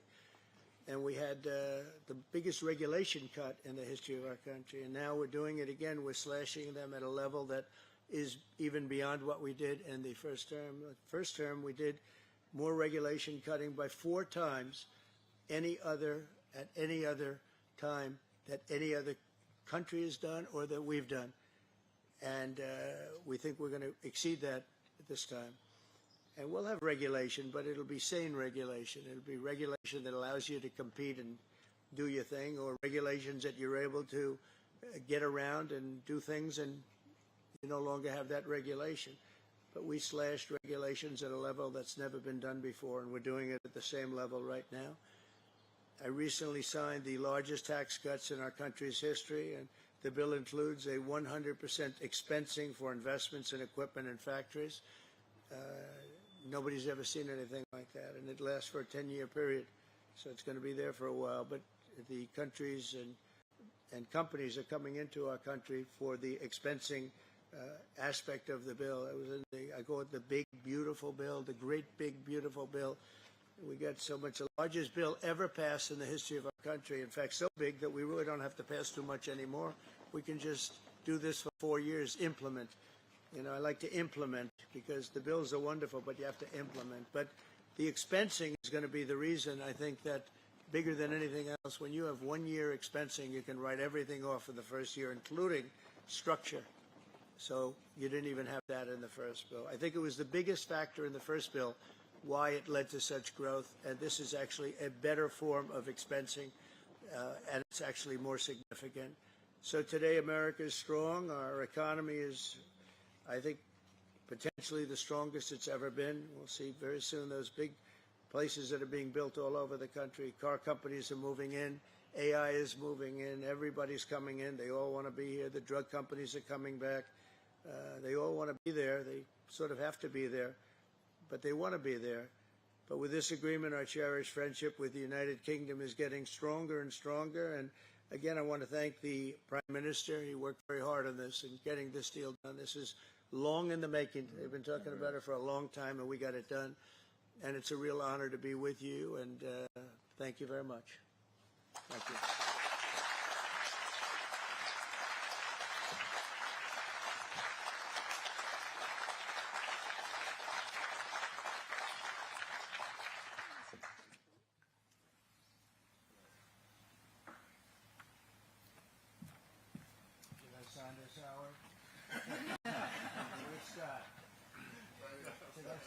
Are you sure, Scott? If the deal's no good, I'm blaming you, Scott. It's a great honor.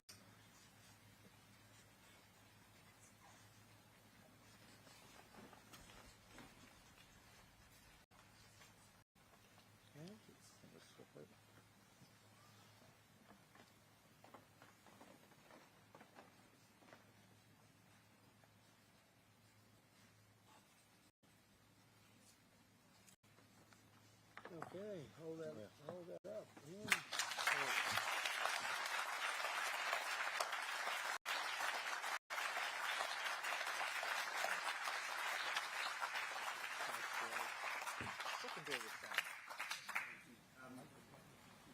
Mr. President, Mr. Prime Minister, we're now going to take some contributions from our distinguished guests from the business community, starting with Sir Demis Hassabis, the co-founder and CEO of DeepMind. Thanks, Varun. It's a huge pleasure and honour to be here today. And thank you, Mr. President and Prime Minister, for your fantastic leadership on the US-UK tech prosperity deal. This partnership builds on a rich heritage of scientific collaboration between our two great nations, pushing forwards the frontiers of human knowledge and technical innovation. The fruits of that historical partnership, from inventing the World Wide Web to mapping the human genome, have gone on to benefit all of humanity. In many ways, Google DeepMind, the frontier AI lab that I lead, is the modern embodiment of this wonderful transatlantic spirit of cooperation. With our two major research offices in London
rewind it to show some of the pictures.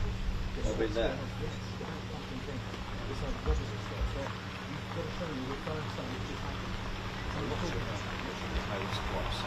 what I'm saying is you think phrase and pictures you're talking about, that's what I'm saying. That allows you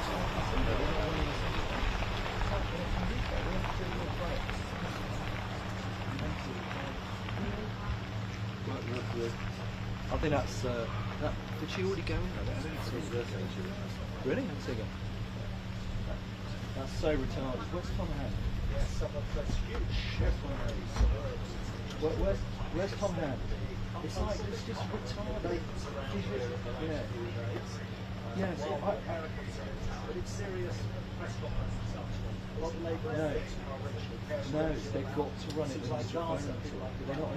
Do they not understand what he's saying? What he's saying? You've got to think of it. You're the only person there to call it out. Just come out of it. You need to say it's nuts. There is evidence of that after this summit. Yeah. But it's just no. They're just not using their brain. If they don't have to hold on to something, just run it. All the things that are going on in that meeting, and they're not running the pictures when he's talking about it. It's so stupid, it's beyond belief. You don't hold on to it till after he's finished talking. And then, I understand what they did, I was watching. They then went through a few pictures. There's nothing stopping them running the stuff throughout. They would still have had pictures as well. Yeah, it's the wrong decision. So Angelo has empowered us to call out bad decision making. Yeah, we have to call it out as a desk. He was over the other day. He said, "You've got to tell them where they've got to run stuff quickly." Okay, there's a case in point. You couldn't give a shit what they're thinking in the galleries. Because as a viewer, as I am here, it's just bullshit. You know, I want to see what's just happened. I don't need to wait through the whole of Chopper's Hit for 5 minutes to see what's happened. It's a bad decision. Why hold on? Just play them. You've got tons of pictures.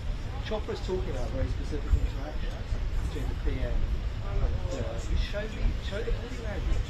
It's so stupid when you've got it at your fingertips. So you're saying Tom Hand agreed with you, but they decided not to in the gallery. It's a bad decision. Yeah? It's crap TV because we've got all this stuff coming in. They've got to use the stuff properly. You see what I mean? It's like letting themselves down. Yeah. It's crap. I know, but Tom's the editor. He's got to know that that's his job. He has to find it's doing pussy footing around with it. I think there's something going on with him about the decision. He's the editor. It's like, that's your job as a thief. You override the gallery. I mean, if Angelo came running along, they wouldn't hesitate, would they? So he overrides. What is he doing?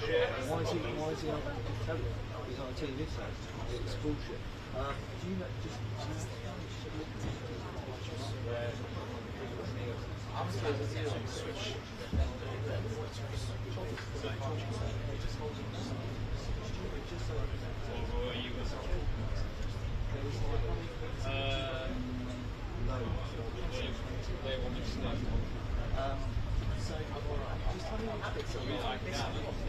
Red Devils, live or not live? Yes, live. Yeah, so who's doing that? Reporting the OB in the field there somewhere. Okay, fine. So do you want Chopper up at that point? Yeah. It's at 5-2, isn't it? So what will happen is at 5-2. The camera in the battery is on. No, I think we won't get pulled into after 2. That's what I'm doing. So I'm hoping we can still manage to switch. Yeah. Well, that's fine. Yeah, but he can stand here until we go in.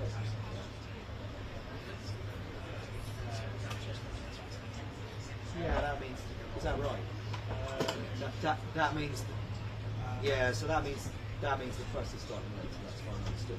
Okay, well that's fine. So why don't we'll do the top of 2 as planned with a tease and a hit. Yeah, is that what you want?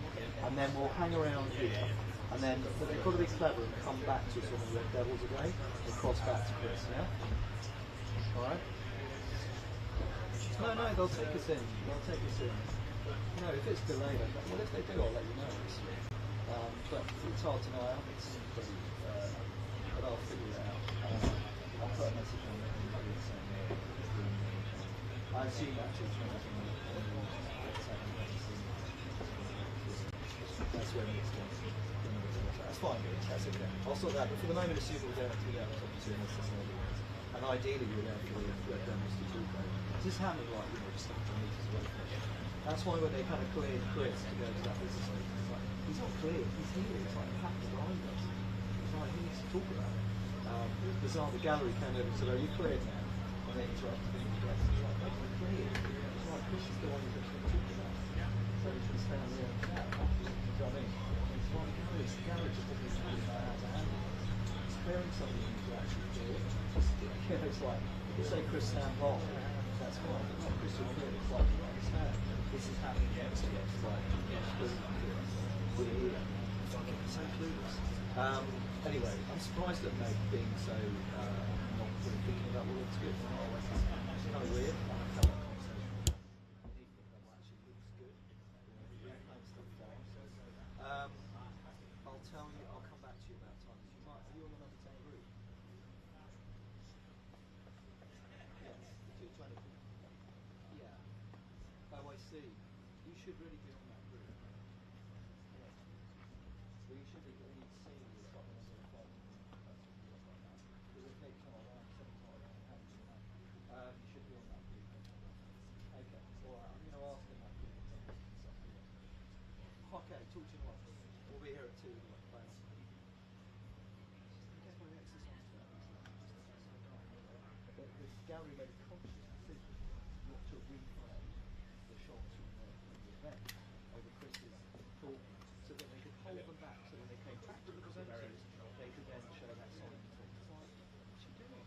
You show those pictures straight away back on the replay. You show what Chris is talking about, the interaction between the two men. Show the pictures. I've got 2 books, I've got presenters, I've got Chris. Show the pictures. What are you waiting for?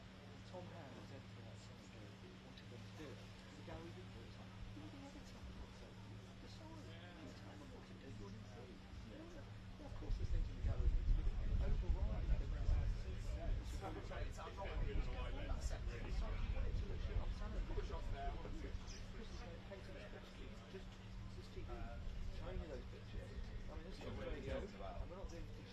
Show me those pictures. Because when they play that bit back on digital, they're going to cut back to where this Chris. There'll be no pictures of Trump on it. No pictures of stuff. They're not the stuff that's used again. They don't. I keep saying to them, it gets cut, it gets put on X, and it looks shit. They're not putting the little bit with your presenter. They're putting the bit with Chris talking. It goes up on X. I think you made it look shit. It's like a shit piece of content. Are you not using your brain? It drives me nuts.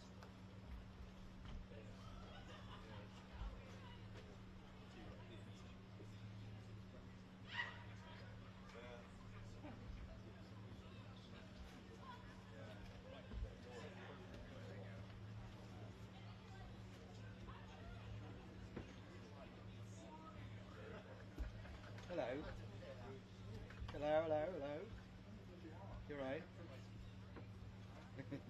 You shopping? You sound like you're in M&S or something. You right? Okay. You right? Everything okay? Right. Okay. Very passionate signal.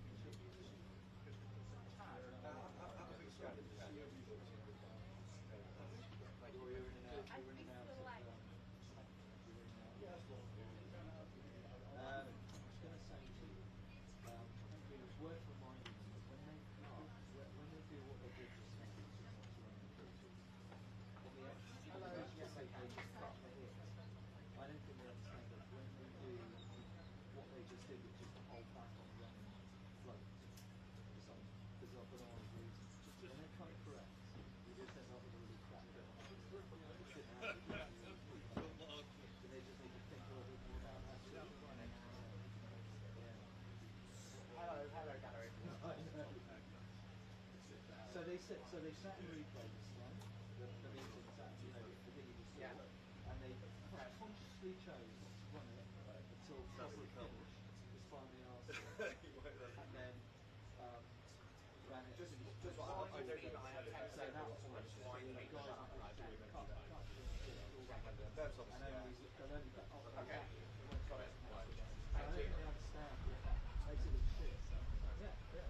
But they don't get it. It's like I keep explaining to them. It's like a bigger thing going, which is So, I wrapped to actually like the stuff that Tom, if they move, I've got to go. Press conference. Okay. We're just going to chat with Chop. But yeah, I think it's just worth reiterating. They're being quite selfish about the pictures. Okay. Yeah. Will you be able to tell me before you come? They move. Is that the whole shebang? Yes, they're moving now. Oh, were they moving? No, I heard it was a bit later than planned though. I heard it was at 2:20. Which one's It started 20 in the red, I think I'll ask them to talk to and the pink? The red and black. How do you do so, Tom? The red and black skin. Okay. Got it. Thanks.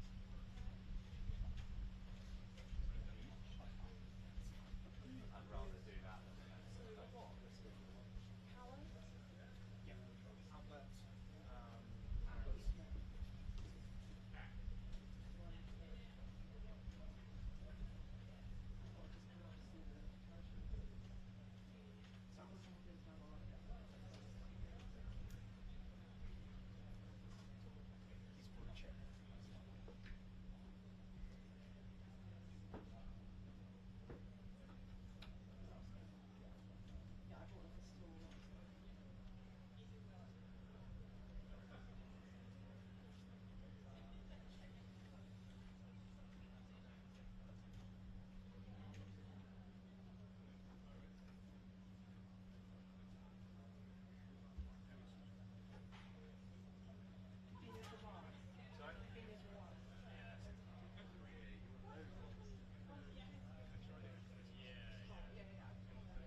Right, Joe.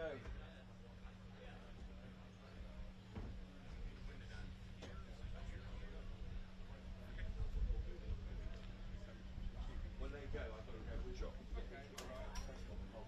Well, when that happens, I'll say I've got to go now because they're moving things like that. So I'll just say that it happens when I'm on air.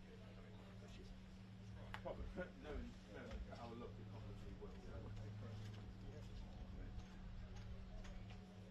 But it's all slipping. They haven't done the Red Devil's landing yet.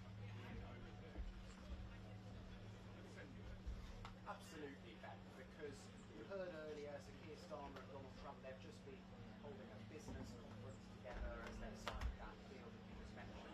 And the bonhomie is off the charts. Keir Starmer repeatedly describing Donald Trump as his friend, as he said, his friend and our friend. Donald Trump talking about the unbreakable bond between their two nations. But they are not necessarily bonded on every policy area. That is the issue, which may well become apparent at this press conference. That said, Donald Trump does appear to have been, as was the plan, dazzled and awed by the pomp and pageantry, not just yesterday, but also here today at Chequers, where Sir Keir Starmer showed President Trump various things in Churchill archive that Donald Trump has repeatedly Timing's described slipping a as bit. his hero. Will that mood last into the press conference, or will things start to get a little more unscripted, a little more, shall we say, Donald Trump?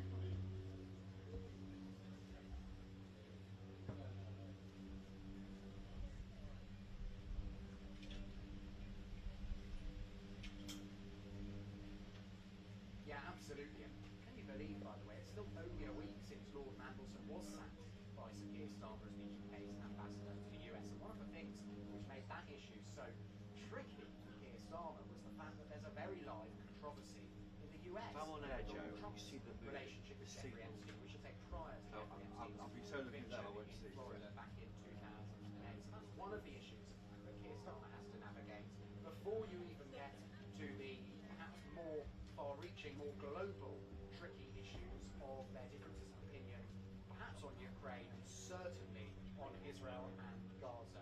What Keir Starmer, I think, will keep trying to turn the conversation towards is the sort of bigger picture stuff about the good friendship and also the granular stuff about business and trade. Well, I want to find out.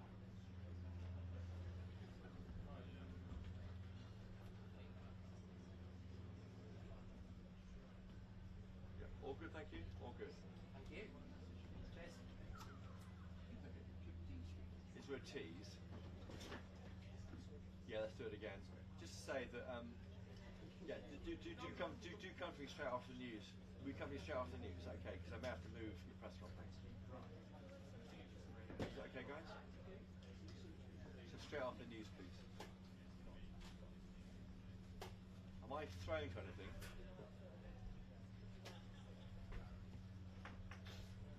That is the group for the. Why are Keith and John in that?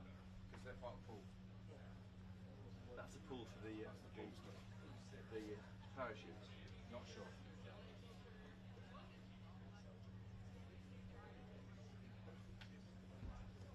I mentioned the Red Devils. No.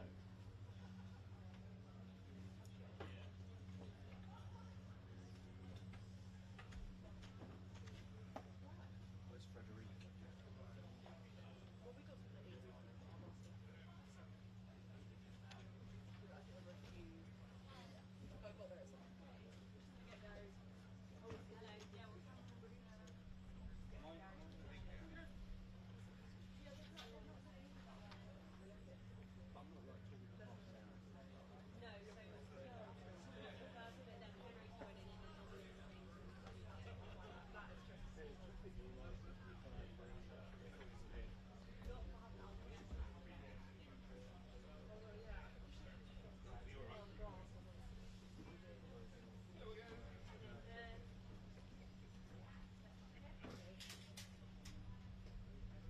Hi, Sophie. Come on. Everything's bad.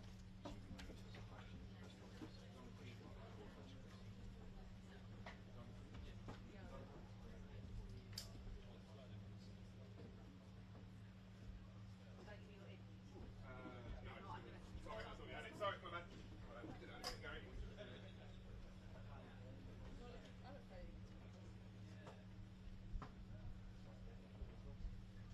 I've asked the number 10 hill question again. No answer. What time are they going? Did you ask? Probably not, I imagine. Did you ask what time we are? No, I think they've moved for the. I mentioned Red Devils. Should I mention? Yeah. Yeah. Yeah. You can hear them, but they're flying above now. Yeah, it's a parachute. Yeah, just play as a parachute. The regiment's Red Devils. Yeah.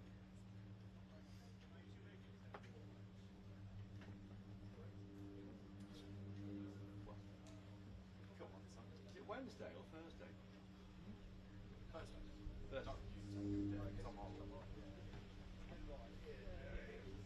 Today's Thursday.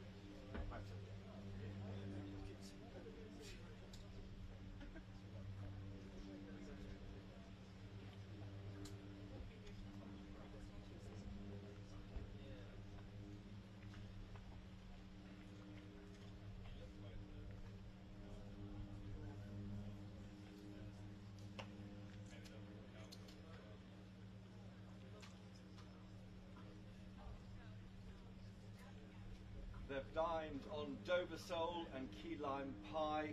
They've signed the £250 million tech deal. Some paratroopers is about to land on Chequers, but the press conference will be where all the action is. What will be asked and what will it mean for the special relationship?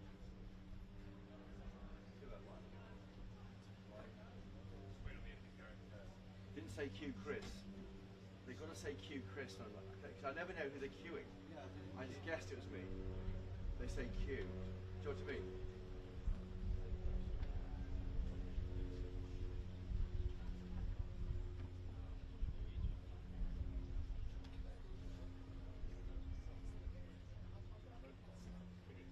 Tom, if they can say it's Q Chris, I'll know, because they say Q, I never know who it means. They did say you're next, so I knew it was me, but it means you doubt what you're doing. Well, they should just be saying Q.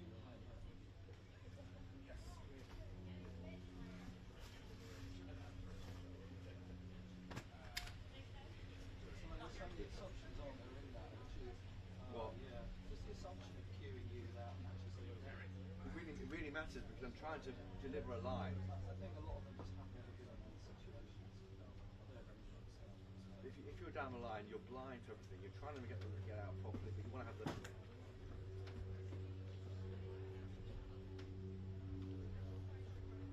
Yeah, I can now. They did say. They said you're next. I knew it was me, but I need to know. I want to be. I wasn't 100% sure when they said Q. It was me. But I just spoke.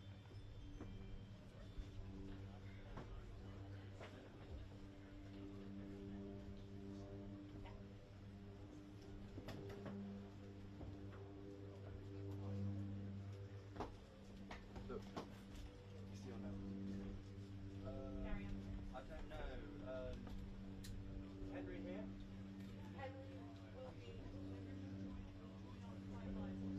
Apparently he's doing 5 lines at the moment.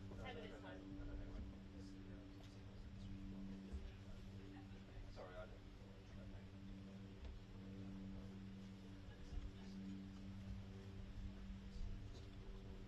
Do you want me or not?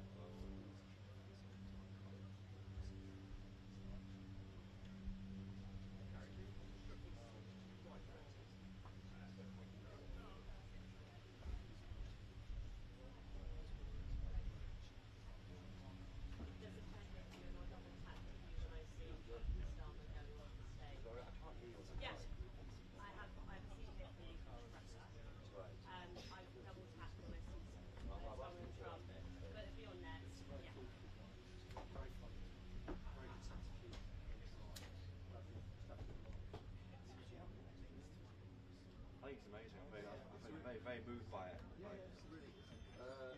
Yeah, could someone talk to the other mic that Henry will be using when we finish?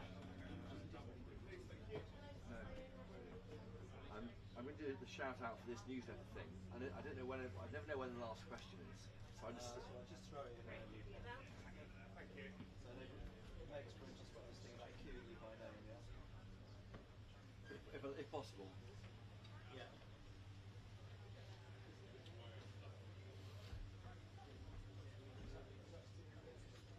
Sorry? That's in the unit, yeah. It's not going to be a piece on it, though. No, you've got the done.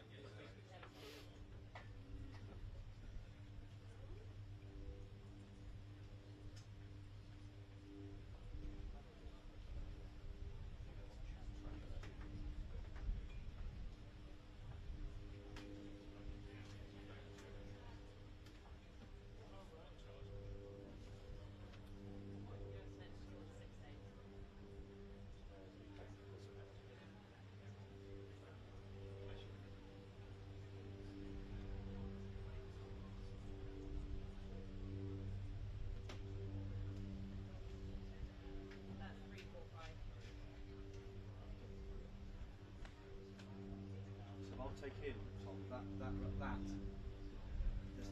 So what they're with me. I'm sitting around doing nothing. You're good with me. Will you leave the stool here?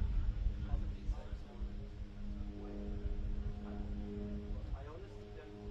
I don't told me what to do when we're introducing it, so I don't know. I won't even know when he's connected. Would it be connected?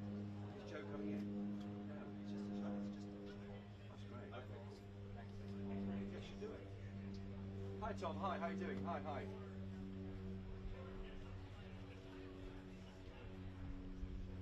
No, I did last time, but can we work out together when to refer to it? When is the best moment? So you can put it on screen. Is it after the first question? Yeah, that's absolutely true. And don't forget what we've had also. Okay, so I will do it there. Part one today already. We've had I've got a blurb. Yeah. Well, I'm going to write it after the press conference. Dollars and pounds flowing in another direction, and lots of And back about all those deals that have been done. Yeah, the float is when the politics really happens. There'll be some statements, but it's the questions that come from. Yeah, don't worry. That's Tom. That's Tom being watching the thing here, offering up thoughts. No one. Tom's saying they do their best to get the float up when they can. Tom was being a busybody, John. Because they don't understand the whole digital bit will be bullshit and have any place. You can't mix them. He says he wants to go. You heard it. He's getting involved. It's not. They don't know that. Okay. Tom knows what it's like. I know we know. I know. You know. If you're withholding playing a float, that's not likes to sort of rip or what he yes. Correct. Correct. Tom, if they move, just give me a. Or Joe will see it. I like this Telegraph. We've been doing this 30 years, but they still I know. bullshit. All the same page. No, it's not. I'm telling you. Don't. We'll see what unfolds, and we'll see. Should we leave it still here? But we're sitting down now, aren't we? It says outline all of those different. Leave it still. We'll be wave it around. There you go. As cordial as possible in same terms that we've had for the last 10 years. No answer. Have we got a question? So I don't know. I'll just try and shout stuff out.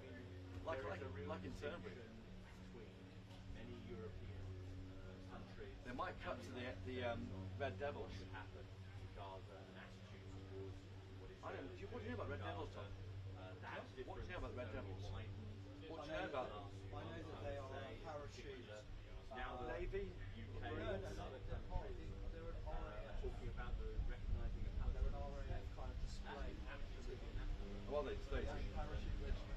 That is not something that's play. Donald Trump hasn't really engaged with his Starmer's view on that in any meaningful way so far. It's the Army's world-class parachute. The difference is they're more. They're not the SAS. Just about attitude Vladimir Putin, war, aggression. That's great. I think you may Tom, and Tom, you may have the Red Devils coming down, Tom. I think that's 220 though. 220, right. I think that might be after. Europe should be shouldering the first. What extent America wants to be involved in security guarantees that might come after any ceasefire or any peace agreement. All these things are incredibly complex. And while we have seen in the last few days hints that the Americans might be prepared to start up a flow of weapons paid for by Europe. The numbers being talked about at the moment are quite small. $500 million perhaps potentially of equipment. That's not a lot of money when it comes to war fighters. And we'll see whether there's been any kind of movement on that, because while Donald Trump has been, I think, wowed by this visit, there's no question about his being impressed. Yeah, it really is good news, Olivia. £250 billion worth of inward investment. Sir Keir Starmer calling it there. It's the biggest investment package of this kind by a country mile. We thought it was worth £150 billion yesterday. A lot of tech chiefs in a marquee behind me in the grounds here of Chequers, the PM's country home. Jobs all over the UK, we were told by the PM. And it shows the potency of this partnership between the UK and US, a special relationship. It's normally seen as a security and a defence relationship, but it's also increasingly a trading relationship after that deal was hammered out earlier this year. by Sir Keir Starmer, this unusual friendship between these two men, one a left-wing politician, one a right-wing one, one who shoots from the lip and one who definitely doesn't, but somehow they get on and they're brought together almost by the need for our two countries to work together. Question marks, where does it leave the European Union? That's also our other big trading partner. It looks like we're going towards the US. Is there a choice being made here by Sir Keir Starmer? That might be a question for the press conference. We heard also from Donald Trump, he talked about the unbreakable bond between the two countries. There's a plane circling overhead, I should say, and that's because we're about to see the Red Devils parachute team parachute back down into Chequers. Of course, GB News has an extremely good website, and I'll be writing a special snap analysis for our subscribers on State Visit for our GB News newsletter. Do sign up if you want to by scanning the QR code on the screen right now or going to gbnews.com/news-newsletter. It can make him kind of lose his cool a bit, and we've seen him lose his cool a little bit when he's been asked about Epstein in the last few months. So I think if someone can tie those two issues together with the questions both of them, you may see a little flack from the president. He may just ignore it, but it's something that has eaten up a lot of oxygen in terms of the White House and their media management over the last couple of months, and they have been very unhappy about having to spend a lot of time talking about it.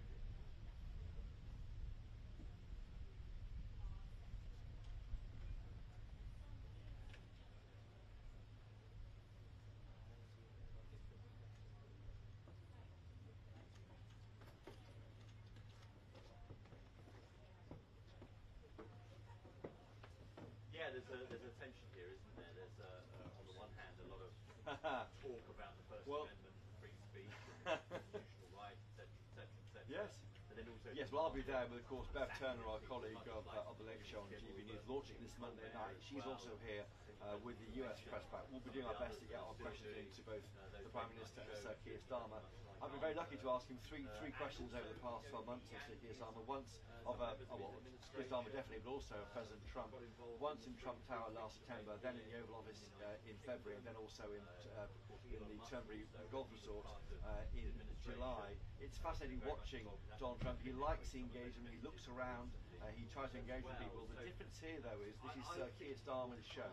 It won't be what they call a pool spray. We stand around the two individuals in chairs. There'll be podiums. It'll be more formal. I imagine Sir Keir Starmer will be hosting the president, and therefore we will be able to try and work out where the best questions come from. It won't be the free-for-all where, frankly, you start speaking and keep speaking until Donald Trump points at you and you carry on speaking. That is the kind of chaotic nature that this president likes to take questions. What will it be asked? A good question too. Free speech. I mean, I think that will come up, the issue of Lucy Connolly, the cancellation of the Jimmy Kimmel show last night for inappropriate remarks about Charlie Kirk. Steel tariffs, 25% on British steel going to America. Should that be 0%? We were told we wanted to refine that trade deal. Has that happened? Palestine-Gaza recognition expected by the UK this weekend. What does Donald Trump think of that? Are we rewarding Hamas by doing that, or should we hold off? Of course, the deadline is the UN General Assembly starting next week. Immigration, illegal immigration. Donald Trump has done so well to stop that almost completely at the border. As we know, we can't, but one person has gone back to France today under the one-in, one-out deal. And also Sadiq Khan, of course, the London mayor, Sir Sadiq Khan, saying today that Donald Trump has fanned the flame of division for right politics. What will Sir Donald Trump and indeed Sir Keir Starmer make of that? Will he defend him? It's so much to ask, and I know what your questions are. I think it's the two of us together. Yeah, I've said everything I've got to say. Tell me about it. No. It's for 10 hours.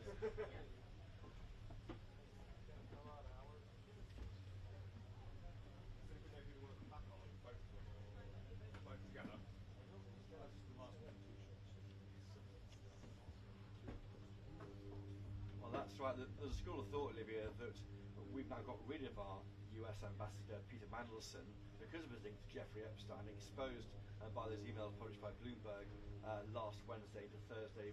Don't forget, he was only sacked a week ago. A week is a long time in politics. We've dealt with the Epstein issue. How would you address it? I wonder whether Donald Trump could say, well, he didn't really engage with Epstein after he was convicted. The problem with Peter Mandelson was he did engage, apparently, according to the emails, after the conviction, and that is where the problem emerged, I think. So, in unless there's more emails to show that, that could be where Donald Trump escapes on that one. But yeah, I think that issue of Epstein, I think, will loom large over this presidency.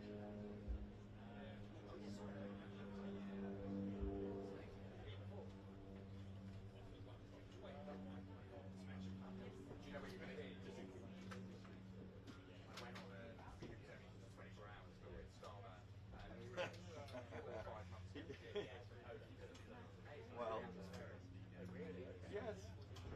Yes, well, my experience about it, when I was in Trump Tower, when he was speaking then about migration, I looked along the line of journalists, and they're all so bored of him speaking. I think they were just scrolling on their internet. But I looked at him and grinned at him, and he looked at me, and he wants to ask somebody. He's smiling at him. So I did the same trick in the Oval Office, looking at him and then smiling, and then he said, "Oh, you've got a nice face," and then he's always smiling, and Keir Starmer goes, "Yeah, I've known him for quite a while." And then he said, "Anyway, I'm sure I'll ask a killer question." So we'll try and make sure we ask a killer question. The one question I am looking at doing, I made a similar one in the Oval Office, is why do these two guys get on? They are not meant to get on. All the rules say they shouldn't be close, but we saw that body language about an hour ago in that business summit, all this touchy-feely stuff. They clearly do get on. What is the secret there? Back in the day, of course, George W. Bush and Tony Blair, or George Bush said he shared the same toothpaste as Tony Blair, Colgate. And what if they share the same toothpaste?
will be discussing how they might best be able to elicit something from Donald Trump, in particular, but also, of course, Keir Starmer, which strays beyond the pretty seamless script of the last couple of days, where the two have just engaged in lots of bonhomie, and Donald Trump has been visibly, noticeably dazzled.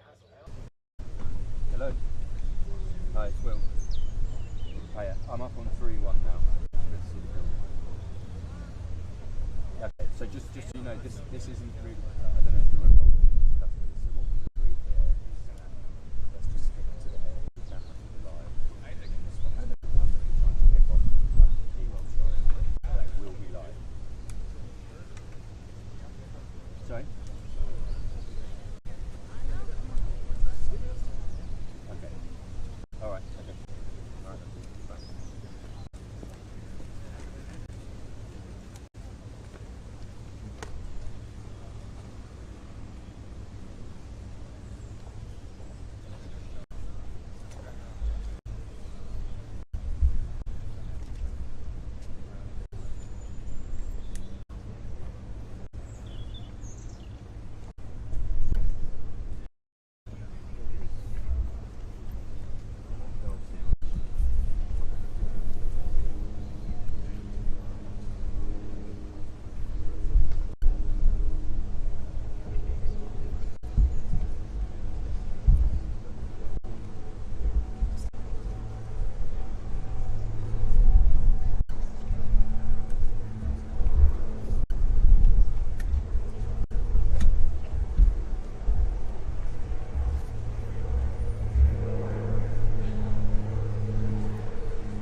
smooth.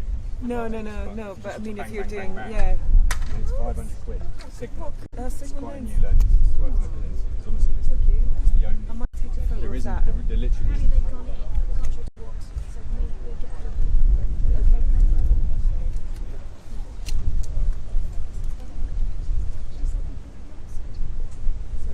So I'm going into my. I'm going to go and try and find it, okay? Which way am I going? That way?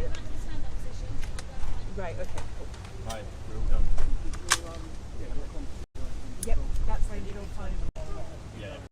I have been, yes. Should I not be? Or should I? No, that's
1 2 1 2 1 2 1 2. Right.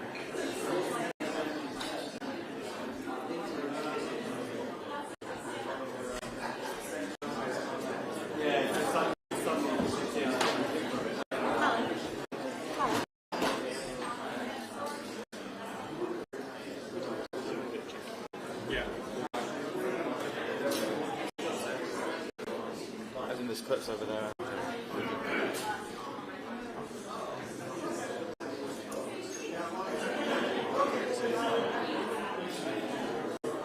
Soon.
Hello, audio check, 1, 2, audio check for press, 1, 2, 1, 2, 3, 4. Good afternoon, audio check for press, 1, 2, 1, 2, 3, 4.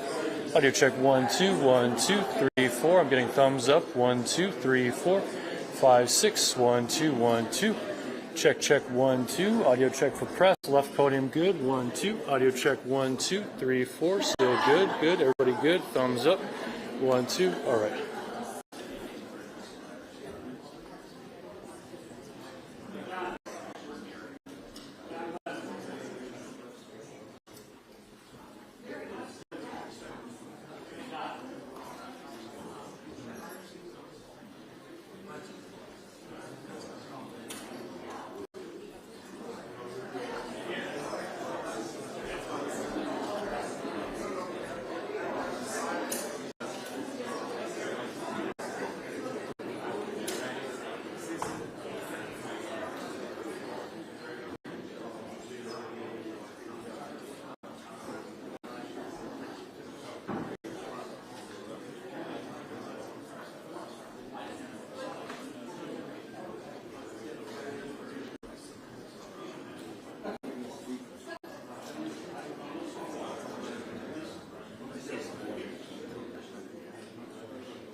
Mr. President, it's a pleasure to welcome you to Chequers. This historic second state visit is a moment to celebrate the unique bond between our two countries. But today we've gone far beyond that. We've renewed the special relationship for a new era. The United Kingdom and the United States stand together today as first partners on defence, first partners in trade, with the groundbreaking deal we struck in May, and now with the new agreement that we've just signed this afternoon. We're confirming our status as the first partners in science and technology, ready to define this century together, just as we did the last. This tech partnership has the power to change lives.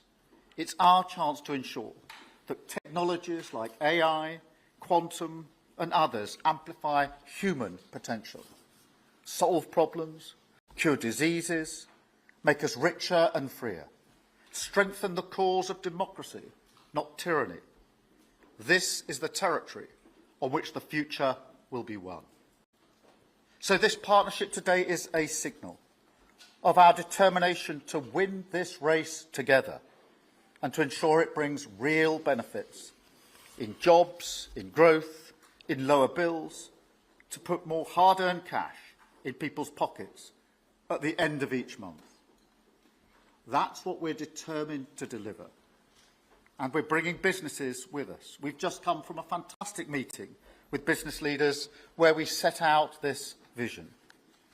They have responded with new deals and investment breaking every record that we have.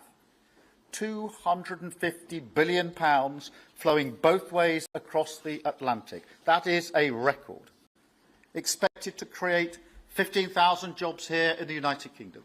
High-skilled jobs in cutting-edge sectors where people can build careers for the long term, changing lives in communities up and down our country. And look, while we shape this bond for a new era, the fundamentals have not changed. Security remains the cornerstone of this special relationship. We have the deepest, most advanced defence relationship in the world. Our warriors train together and they fight together. Our industries build together. Everything from fast jets to the new AUKUS-class submarines. So now, as we drive up defence spending, we're going to sweep away the barriers to working together on new defence technologies so we can stay ahead of our adversaries. We're united in defence and security. Yes, absolutely. But we're also united in the pursuit of peace. We are working together to end the humanitarian catastrophe in the Middle East, get the aid in, free the hostages, and ultimately bring Israel and the region back towards a comprehensive plan which can deliver peace and security for Israelis and Palestinians alike. We're also working together to end the killing in Ukraine.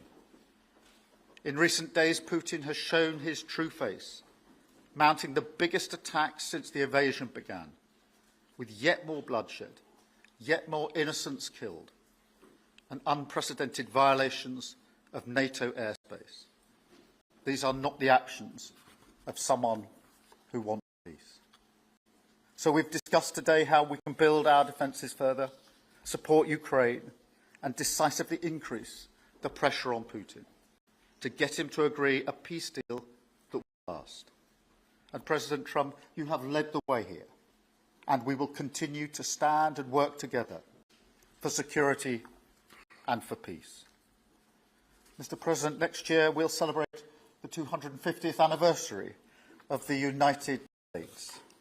We've come on a long journey together since 1776.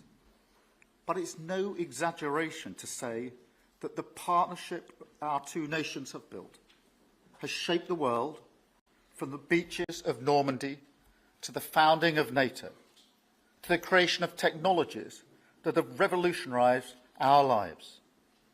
Time and time again, it is British and American men and women side by side, changing the path of history and turning it towards our values, towards freedom, democracy and the rule of law. In Britain, we take huge pride in that. And let's be clear, this relationship is not just about history, it's about the future. It's about the benefits it delivers now and for decades to come, to make our people safer and better off. We've shown today that we're delivering those benefits, improving people's lives. So we will go into that anniversary year more optimistic than ever and more confident than ever about our two great nations and what they can achieve side by side. Thank you. And it is now my pleasure to give the floor to Mr. President. Thank you. Thank you very much, very much. Prime Minister Starmer, Melania and I are tremendously thankful for the wonderful hospitality that you and Lady Starmer have extended today at Chequers. Quite the place, I must say, quite the place. And we're grateful beyond words for the spectacular honor of the state visit yesterday at Windsor Castle, hosted by His Majesty King Charles III and Her Majesty Queen Camilla. These are two fantastic people. We will never forget it. As I said last night, the bond between our countries is like no other anywhere in the world. The United States and the United Kingdom have done more good on this planet than any two nations in human history. That is thanks in large part to the traditions of British liberty, which grew up on these isles, these beautiful, magnificent isles, and were carried by our ancestors to the New World. We're forever joined, and we are forever friends, and we will always be friends. This enduring connection is why I was thrilled that the United Kingdom was the very first country with which we made a historic trade deal, and a very good trade deal. He's a tough negotiator. I think it was a better deal for you than us, but these are minor details. It's a very good deal for both of us. He's a great negotiator. We will extend our unparalleled security alliance into the realm of economic security for the first time, and I look forward to finalizing it very soon. We'll have it done very quickly. We have also just signed a historic technology prosperity deal, one of a kind, to ensure our countries lead the next great technological revolution side by side. In fact, we just left the business leaders, the biggest in the world. Some are in this room right now. and that was quite a meeting we had on business and trade and technology. This trip has galvanized $350 billion in deals across many sectors, and we're committed to ensuring that the UK has a secure and reliable supply of the best AI hardware and software on Earth. And we supply that, and we'll make sure we supply it in quantity to the UK. We also are joining forces on quantum computing and nuclear power, a natural partnership for close allies. The United States, as you probably have heard, is doing better than it has ever done in terms of business and investment.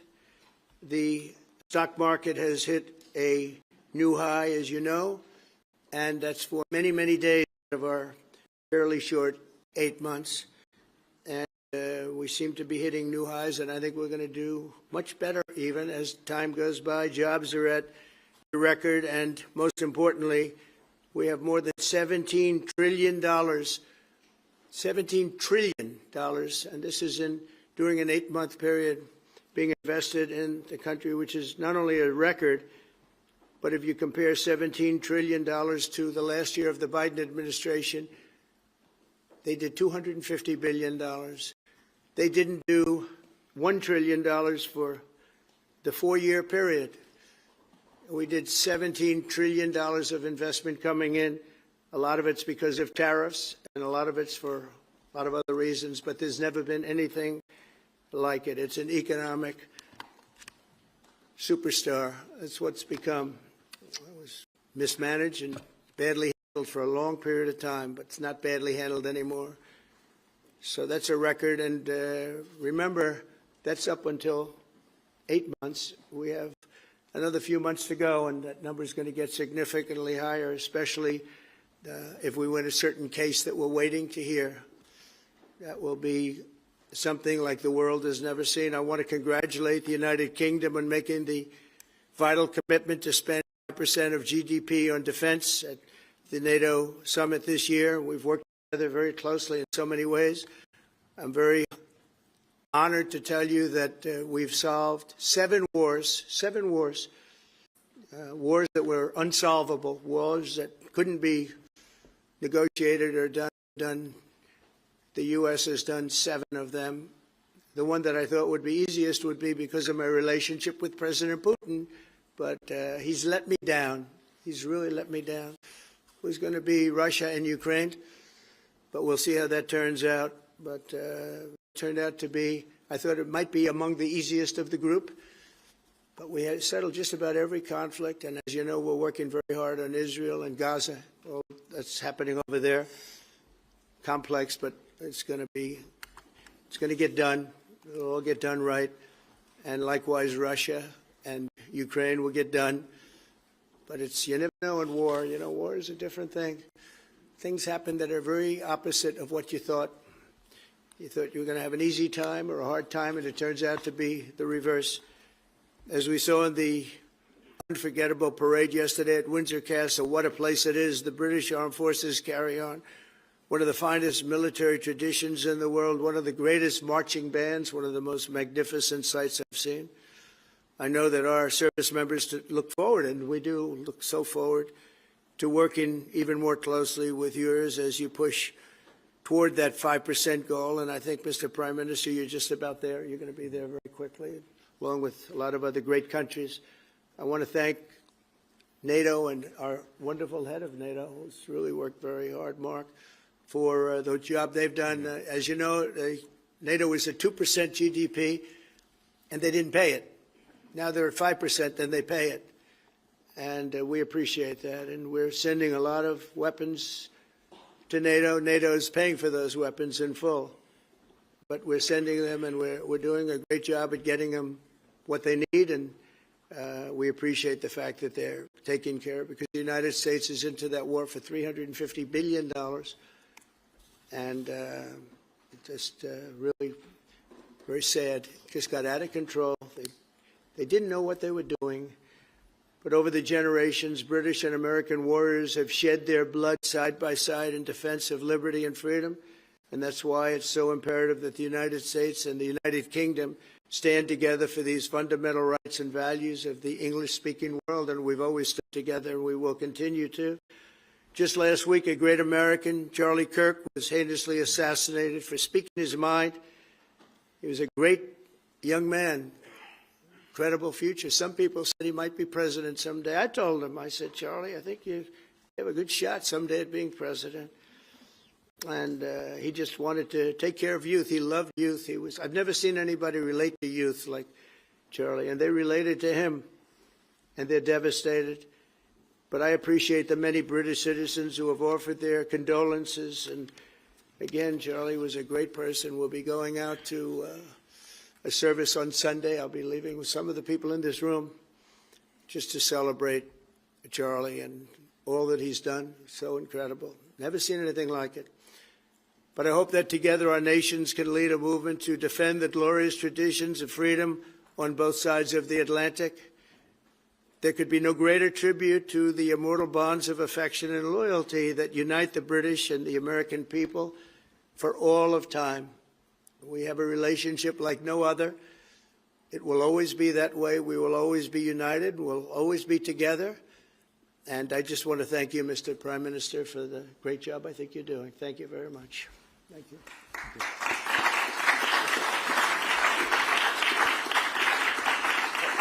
Thank you very much, Mr. President. We're going to take some questions. I'll pull two or three to start with, and then I'll pass over to the President. I've got Chris Mason from the BBC first. Chris.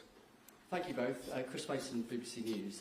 Mr. President, the UK is expected to recognise a Palestinian state in the coming days as the killing in Gaza continues. It often seems that you're the only person that Israel will listen to. What more can you say to them to tell them to stop? And why is the UK's position on a Palestinian state, in your view, wrong? And Prime Minister, what will the recognition of a Palestinian state actually achieve? Is it not just gesture politics to appease people in your own party?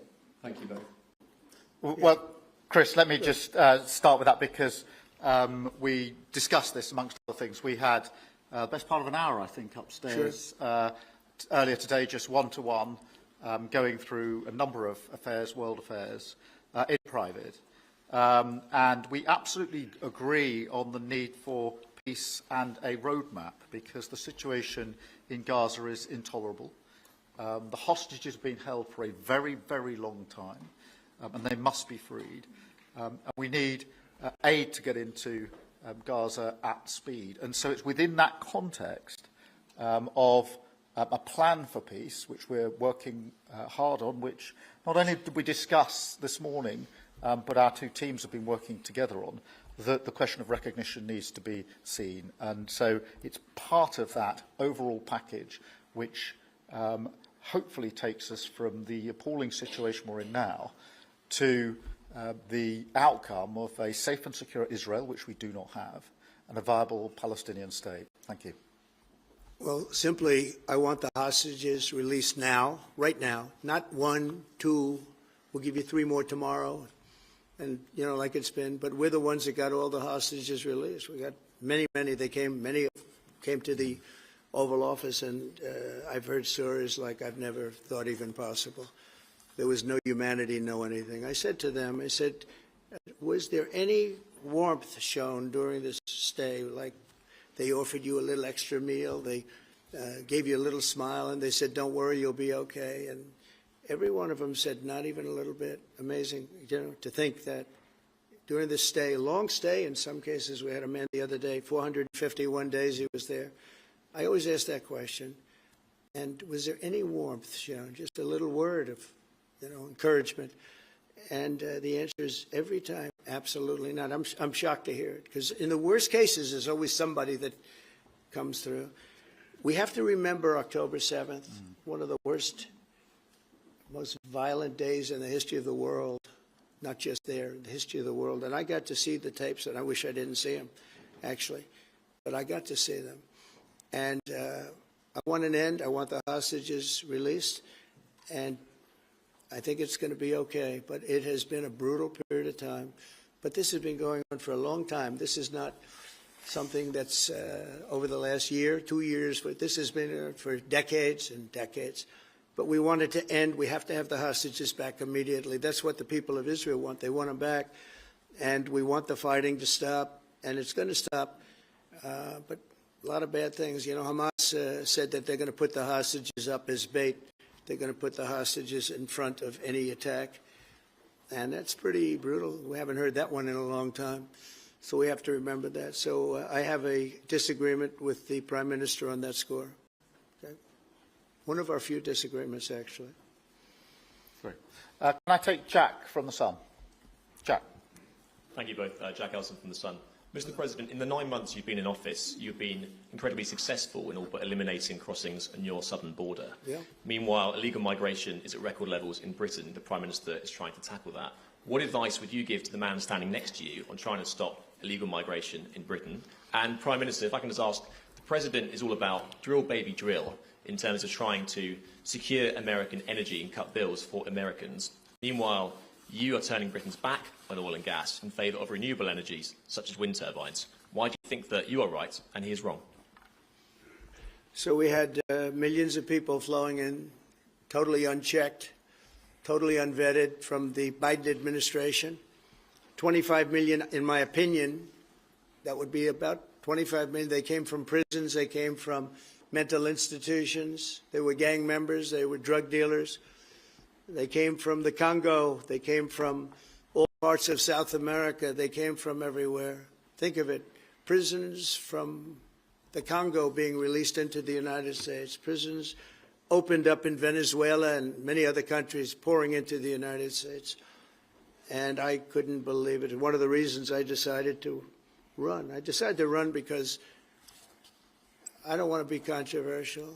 But you see what's happened, and you see all the information that's come out. We won in 2020 big, and I said, let's run. We got to run, because I saw what was happening. And the worst thing that I saw was all of these people. You know, we've already solved inflation. We've solved prices. Oil is way down. Energy is way down in the United States.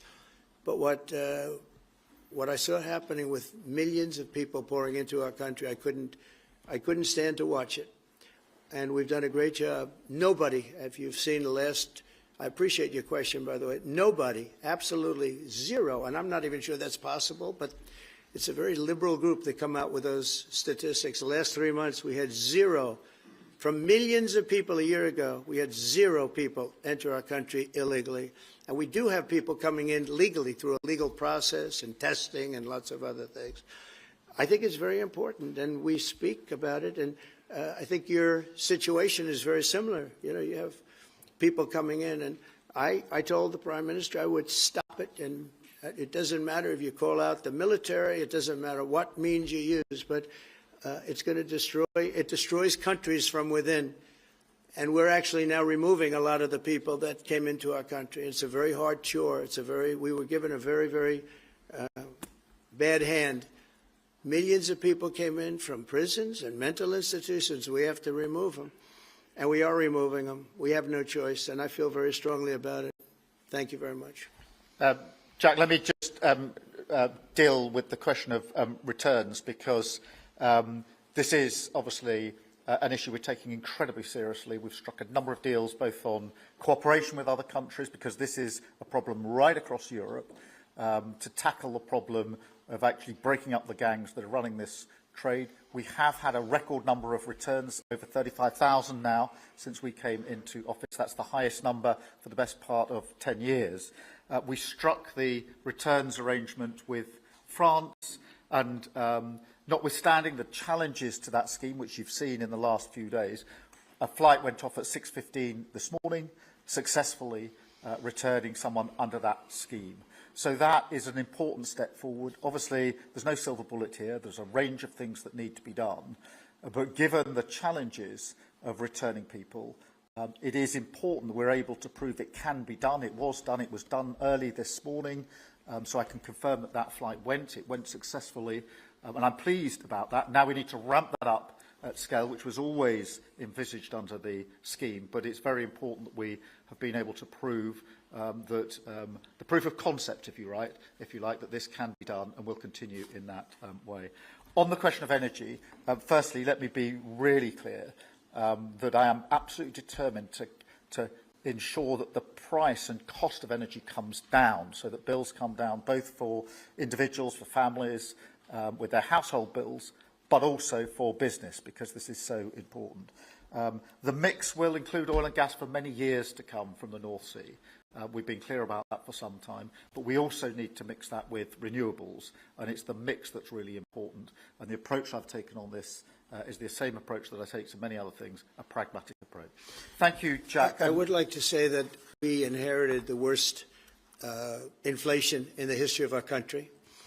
We had inflation, the likes of which we've really never seen. They say 48 years, and I'll accept that, but I really don't. We had the worst inflation in the history of our country. And we had an expression that I used a lot, drill, baby, drill. And as you know, we brought fuel way down, the prices way down. And we don't do wind because wind is a disaster. It's a very expensive joke, frankly.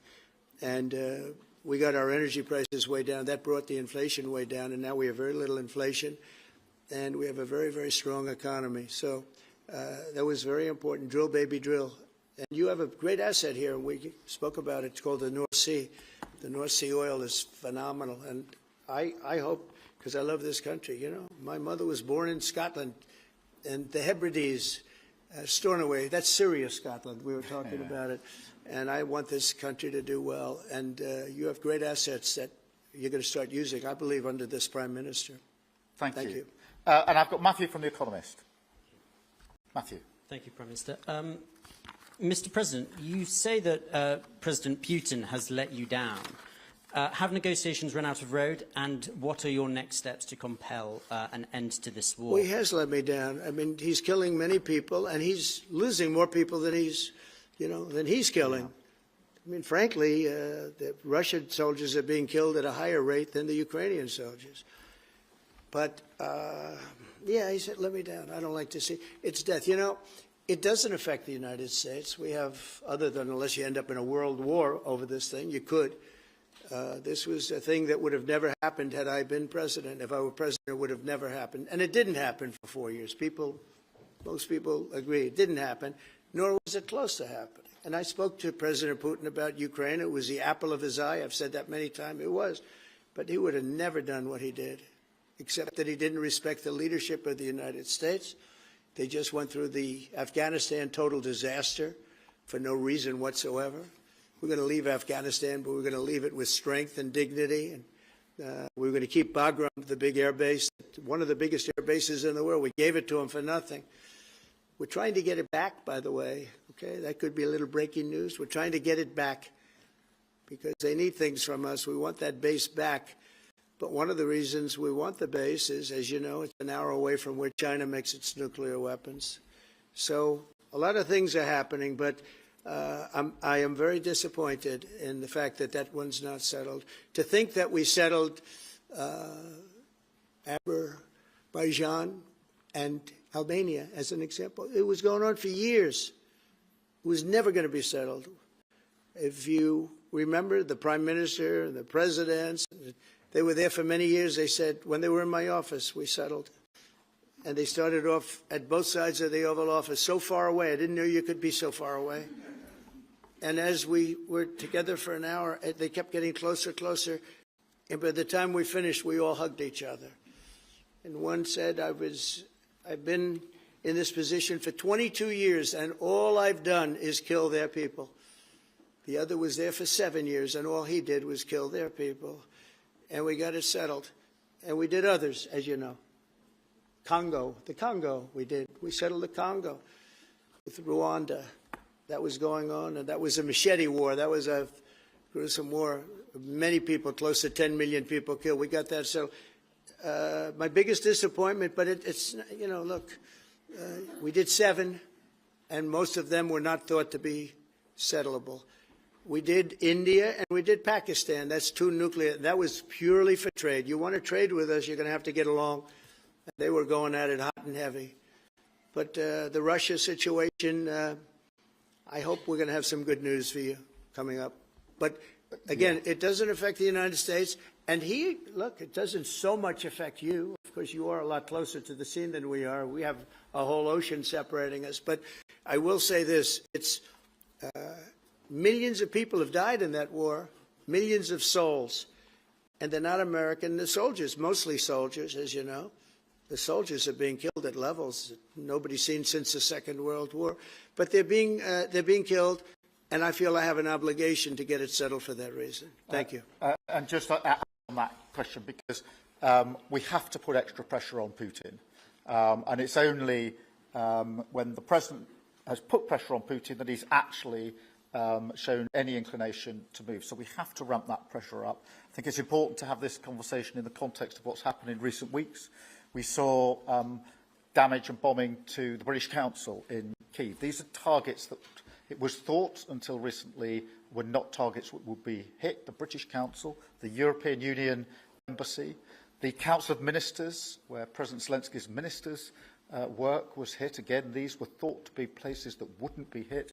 And then the incursion into Poland last week. And if you put that together, what you can see is either an emboldenment or at least an increased recklessness on Putin's part. And that's why I said earlier that they're not the actions of someone who wants peace. So we have to ramp up. And we discussed earlier today, we have built the coalition of the willing with British leadership and French leadership, stepping up with military planning in the seas, in the sky, on the ground, and ramping up what we do with the Ukrainians themselves. And of course, that, taken with an American guarantee, is now an example, I think, of the challenge of Europe stepping up to the plate, which it has done in the last few months, to show through what we and the French have done that we're prepared to take the lead in this and take the necessary measures. But that's a war that could have been a third world war, and I don't think we're going to be there now. But that was heading to a third world war, and what a shame it is. What a shame it is. Mr. President, do you want to call some of the I would love to call a outlets? few of them. Bev, do you want to have a question? I've got to come back to you. Bev Turner, GB News. Thank you. Having been in DC for a few weeks, it's really interesting to see how you run the country as a proud Christian leader. And it really begs the question to the Prime Minister, if you don't mind, are we still a Christian country? But also... when you say we, are you talking here or... Here. The UK. I'm still British. I might I'd live in rather America. have him I'm still answer British. that question. But also, I can't give you that answer. That's for the Prime Minister. But also, despite what we talked about in Scotland a few weeks ago, we still have 12,000 people a year here being arrested for social media posts, for free speech violations. Does that not remain an important area that there is still a lot of disagreement on? I'd like to have you answer that. Yeah, look, I mean, in terms of a Christian country, I was christened, so that is my church has been all my life, and we are, that is wired into our informal constitution. Of course, we celebrate many other faiths as well, and I'm really proud that we're able to do so as a country. And on free speech, that has long lived in this country, free speech. It's one of the founding values of the United Kingdom, and we protect it jealously and fiercely, and always will, and we will bear down on any limits on free speech. I draw a limit between free speech and the speech of those that want to peddle paedophilia and suicide social media to children, and therefore I'm all for free speech. I'm also for protecting children from things that will harm them, paedophiles, those that peddle suicide, which has had a terrible consequence for individual, particularly teenagers. And so that's the balance we strike. But we have had freedom of speech in this country for a very long time, and we will always protect it. Thank you. Thank you very much. Brian, please. Thank you. Prime Minister, it's good to see you again. You have a beautiful country. Thanks for having us. Thank you for being Two here. questions. One, just recently, President Trump labeled Antifa domestic terrorists. Would you consider doing something like that in your country? Well, we obviously will take decisions for ourselves. I don't want to comment on the decisions of the President, but we take our decisions ourselves. And my question to you, President Trump, is there any update on the auto pen? Yeah, it's just gotten worse from their standpoint. The people that used it, and one person, was never told by Biden to do it. Only spoke to Biden twice, and that was just talking about the weather, not talking about any order. And he was taking orders from people other than Joe Biden. Joe Biden wasn't giving those orders. You know, Joe Biden didn't believe in open borders. He didn't. I've known him for a long time. He was never the brightest bulb in the ceiling, as we know. You can go back 40 years ago and you'll see that. Go back and take a look at the hearings on Justice Thomas, and you'll see that very much. But he didn't believe in open borders and all of this nonsense that they're peddling now, which is why they're not in office any longer. It's a shame. The auto pen was illegal. It was illegally used. He never gave the orders. He never told them what to do. I guess the only one he signed, or one of the few he signed, was the pardon for his son.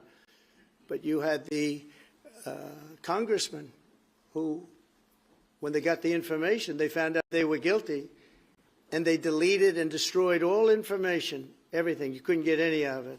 They found out that Nancy Pelosi actually was offered the 10,000 soldiers, and she turned them down. They found out many things that were very bad. So they deleted and destroyed all information. You talk about freedom of the press and freedom of speech. How about that one? And not a thing. This is after a year and a half of hearings. They destroyed everything. And somebody's got to be held responsible. So what he did is they knew, I don't think he knew, but somebody knew. I don't think Biden had a clue about anything, if you want to know the truth. But they gave a pardon to those Congress people. They gave a pardon. Those people are so guilty. They gave a pardon, but Biden didn't know about it. The people, whether it's Lisa or any of those people in there that really ran it, I know them all.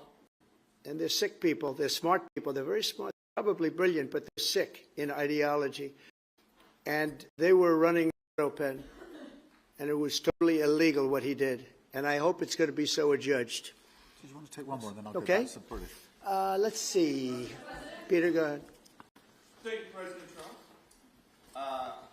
In the deal that you're working on for the Chinese to sell TikTok to an American buyer, are the Americans going to have to come up with their own algorithm, or are they going to continue to use the successful but addictive Chinese algorithm? So what we're doing, and we're speaking to President Xi on Friday to see if we can finalize something on TikTok, because there is tremendous value, and I hate to give away value, but I like TikTok.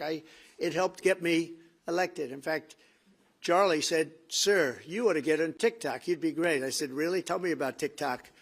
And we, as you know, we did unbelievably well with youth, like at a level that no Republican has ever even dreamt of. And in what, you know, look, I think we won it for a lot of reasons, but that was a reason we won the election by such a big number. TikTok has tremendous value. The United States has that value in its hand because we're the ones that have to approve it. I specifically get the right to approve it. The people that are investing it are among the greatest investors in the world, the biggest, the richest, and they'll do a great job. And we're doing it in conjunction with China. But we are getting, the United States is getting a tremendous fee plus, I call it a fee plus, for just making the deal. And I don't want to throw that out the window. I can say this, that you'll have a lot of very unhappy youth. And I use TikTok very legitimately, very straight, just statements every day, little statements, short statements. Sir, make it short, please. And TikTok Jack, we call him. He was pretty good. Did a good job for me, I guess. But no, I'd rather reap the benefits. I mean, the kind of money we're talking about is very substantial, and it'll be by all American investors and, you know, the best investors and the, you know, very rich people and companies are going to be owning it. Very, very straight, very legitimate companies, and really companies in America. So they're going to be owning it. It's a big thing. And on a much bigger scale, and probably that's why we were able to get that, but on a much bigger scale, we're pretty close to a deal. We may do an extension with China, but it's an extension based on the same terms that we have right now, which are pretty good terms. And my question for Prime Minister Starmer, if you feel so strongly about officially recognizing Palestine for statehood, why are you waiting for President Trump to leave the country? Why can't you just do it right now? And isn't there a risk in rewarding Hamas with that? Well, let me be really clear about Hamas. They're a terrorist organisation who can have no part in any future governance in Palestine. And what happened on October the 7th was the worst attack since the Holocaust. We have extended family in Israel. I understand firsthand the psychological impact that that had across Israel. So I know exactly where I stand in relation to Hamas. Hamas, of course, don't want a two-state solution. They don't want peace. They don't want a ceasefire. So I'm very clear where I stand on Hamas. Okay. On the question of recognition, I made my position clear at the end of July as to the timing, which has got nothing to do with this state visit, and I've discussed it with the President, as you would expect amongst two leaders who respect each other and like each other and want to bring about a better solution in the best way that we can. Thank you so much. Can I go back then to Robert at ITV? Robert Person, ITV. Mr. President, you uniquely, you alone in the whole world, have the power to persuade Prime Minister Netanyahu to stop the demolition of Gaza City, to stop the starvation of Palestine, and to stop the killing of civilians. If not now, when will you exercise that power and tell him to stop? Sure. And then for both of you... But you do understand about October 7th. You do understand. So believe me, I understand. One of the worst days in the history of humanity. What happened, I have seen the tapes. Babies that are 4 months old and just chopped up to pieces. And you've seen the tapes and I've seen the tapes. You're a professional and so am I. And people forget about October 7th. I can't forget about it. So I want it to end, but I want the hostages back. I don't want the hostages used as human shields, which is what Hamas is threatening to do. But as soon as they're back, that's the moment you will tell Netanyahu well, to stop. It would certainly help, but I have to have the hostages back. And I don't want them back piecemeal, as I said before. I want them back. And on a separate issue, free speech, your Vice President Vance said that free speech is under attack in the UK. Do you agree with him? And Prime Minister, we saw the dismissal of a very well-known chat show host in America last night, Mr. Kimmel. Is free speech more under attack in Britain or America? Well, Jimmy Kimmel was fired because he had bad ratings more than anything else, and he said a horrible thing about a great gentleman known as Charlie Kirk. And Jimmy Kimmel is not a talented person. He had very bad ratings, and they should have fired him a long time ago. So, you know, you can call that free speech or not. He was fired for lack of talent. Yeah, please, go ahead. Yeah, I mean, firstly, on the question of Charlie Kirk, can I just express how shocking that is, I think, to everybody who believes in free speech and in democracy. It sent shockwaves through the world, and I know that he was a friend of the President, and I reached out straight away to the President because I understood how impactful it would be on him and his family. And we all need to be absolutely clear about that. Whatever our political views, it is shocking and is to be condemned. On free speech, not much to add to the answer I gave earlier. This country's had free speech for a very, very long time. It is part of who we are as a country, and it is the values that we fought for. We fought for it during the Second World War alongside each other. So we need no reminding of the importance of free speech in this country. Thank you, Robert. And I go to Beth for the final question, please. Beth. Thank you so much. Sky. Thank you, Beth Rigby, Sky News. Thank you, Prime Minister. If I could start with you. Prime Minister, President Trump has said he's ready to impose major sanctions on Russia if NATO countries stop purchasing Russian oil. He's got a point, hasn't he? Is that what you now believe is needed to bring Putin properly to the table? And what's your message to the President on US sanctions? And, Mr. President, if I may, the King praised your personal commitment last night to finding solutions to the world's most intractable conflicts. You have invested much of your time and effort in Ukraine. But even as you seek to broker a deal, President Putin is escalating the war. He's firing drones into NATO airspace. You say he has let you down. Was it a mistake to invite him to Alaska? Do you regret it? No. And is it time to squeeze him, sir, and scare him and impose sanctions? And finally, if I may, the elephant in the room, Lord Mandelson, he is no longer the ambassador. Do you have some sympathy with him that he lost his job over historic links to Jeffrey Epstein? Thank you very much, sir. I don't know him, actually. I had heard that, and I think maybe the Prime Minister would be better speaking of that. That was a choice that he made, and I don't know. What is your answer to that? Well, I mean, it's very straightforward.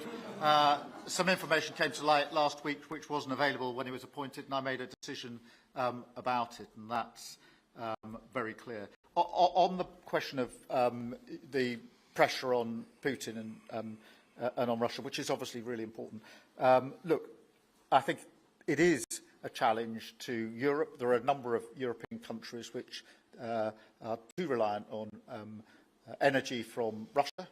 The UK actually obviously has almost got nothing at all, but we do need to bear down and work with our European counterparts here. There are one or two countries, I think, that do need to look again at the question of energy. There's no one silver bullet here. We do have to have a wider suite of sanctions, which we've put in place a number of times, working across Europe and with the United States. And, of course, we must, and we are, making sure that Ukraine is in the strongest position now, because one of my long concerns here has been that whilst we talk about a ceasefire, and we all want a ceasefire, and we talk about what might happen after a ceasefire, we mustn't forget that Ukraine needs our support now, and we've said we stand with Ukraine from the start to finish, and that means we must continue to supply them with what they need in order to fight this war, which, of course, resulted from and is a result of Russian aggression. We have particularly done the sort of leadership role in the coalition of the willing, so that if there is a ceasefire and if there is a deal, and I do hope there is, that is then lasting and not then broken, because given previous history, I don't trust Putin. Thank you. Very simply, if the price of oil comes down, Putin's going to drop out. He's going to have no choice. He's going to drop out of that war. And when I found out that the European nations were buying oil from Russia, and as you know, I'm very close to India. I'm very close to the Prime Minister of India. I spoke to him the other day, wished him a happy birthday. We have a very good relationship. He put out a beautiful statement, too. We have. But I said, you know, I sanctioned them. China is paying a very large tariff right now to the United States. But I'm willing to do other things, but not when the people that I'm fighting for are buying oil from Russia. If the oil price comes down, very simply, Russia will settle. And the oil price is way down. You know, we got it way down. We're drilling and we produce more oil than anybody else in the world. We're doing a lot. But I was disappointed to see that. And the Prime Minister was disappointed to see that. And it wasn't him. It was other countries. And you can't do that. You can't do that. You can't. That's not playing fair with the United States. And we can't have that. Thank you. Thank you very much indeed. Thank you. Thank you. Thank you. Thank you.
say hello in person.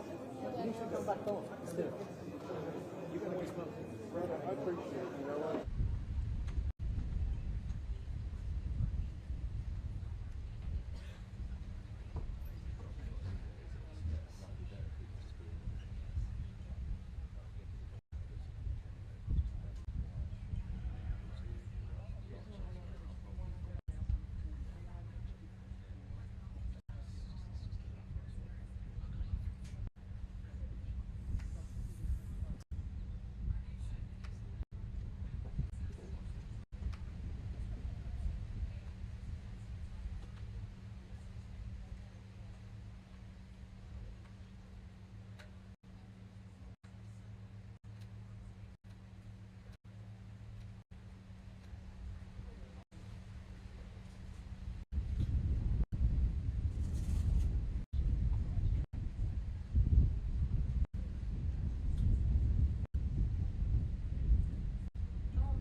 This is quite tight, isn't it? I think we fit it to sort of 90 seconds. Or Yeah, just keep it super tight. Snappy. What's going on? We're not hearing it. I've just gone to Andrew Neil. So go to Andrew Neil. Snappy, 90 seconds to 2 minutes. I've got other bits out. Yeah, I mean, okay, excellent. And it's just the shot, isn't it? Yeah. We done?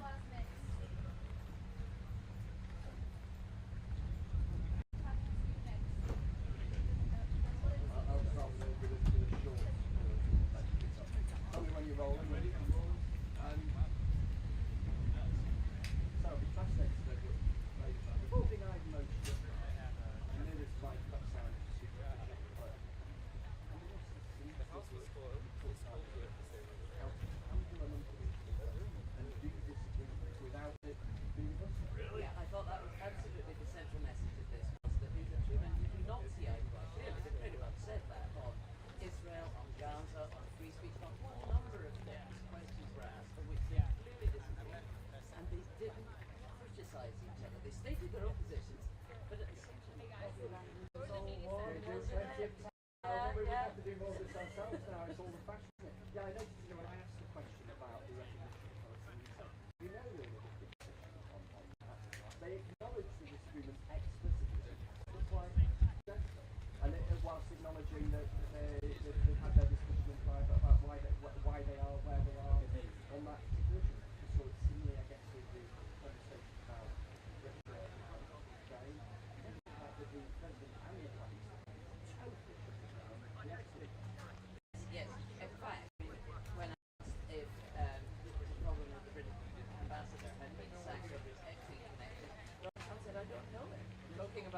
Nobody against his actions in the White House. Yes, and they make many times. They make many times.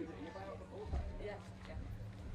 No, I thought if that, though, is what the Prime Minister has won out of this visit, the right to respectfully disagree with the President, but not to change his mind, was it worth it? Well, that's the thing, isn't it? Well, it damages calculation in the election that they got through that meeting.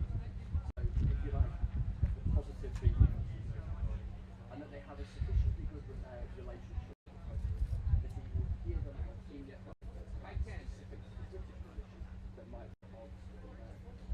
But the question about the extent to which the UK, and perhaps other European allies in similar positions on some topics, can persuade the President, it seems to me is the more notable question. I didn't get the impression that Keir Starmer had changed the President's mind on anything at all, except perhaps the amusements about it. Which is probably fairly well sort of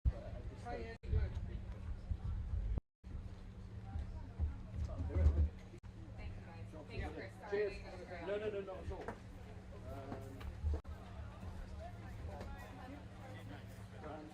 I'll charge. Is it?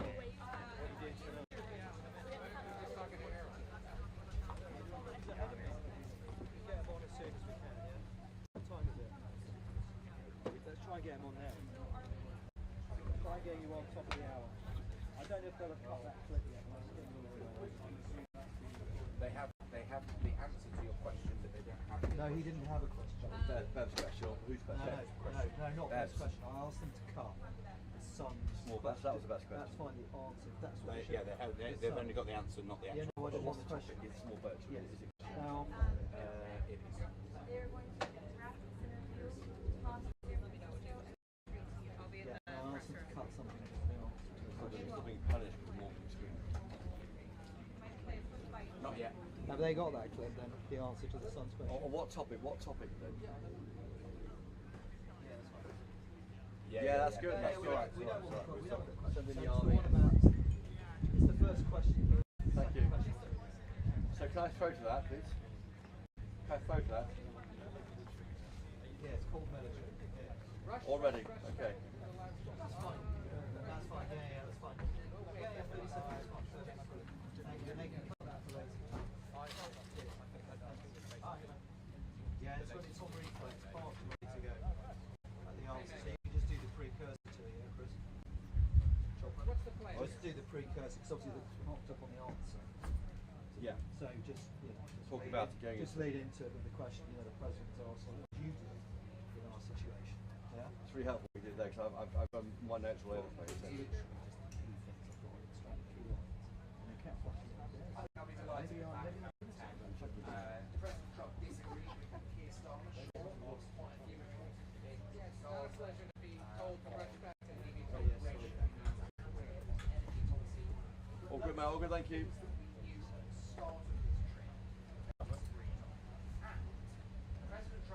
I can hear next to it, yeah, thank you. Tiny step back to your left. Tiny step. That's it. And then there were the unexploded witnesses. There was nothing really quite on there's not been seen in fact, Donald Trump faces Google and nothing at all on Nigel Farage. So I think chalk this one up as a big success. Oh no, it's fine. I'm going to sit here and recommend it quickly. Yeah. When they see me, point the camera down, they see me. So they know I'm here. Because you couldn't have hoped for that. Donald Trump was in one of those kind of relative, I don't want to say low energy, but sort of not quite in one of those sort of full-on moods that can be. It's been a long visit, and that has taken its toll to some degree. And as Henry was saying, there were opportunities for fireworks. Late in terms of speech a couple of times, that wasn't taken in terms of attacking the UK. We came to recognition of Israel. All he said was, we disagree. It's one of the few things we disagree. And then he stopped, and he said nothing more. So you look at things like that, and you look at some of the other issues around, particularly around. I'm going to say I wasn't called, wasn't chosen for question number 10, I'm going to say that. front row with my hand in it.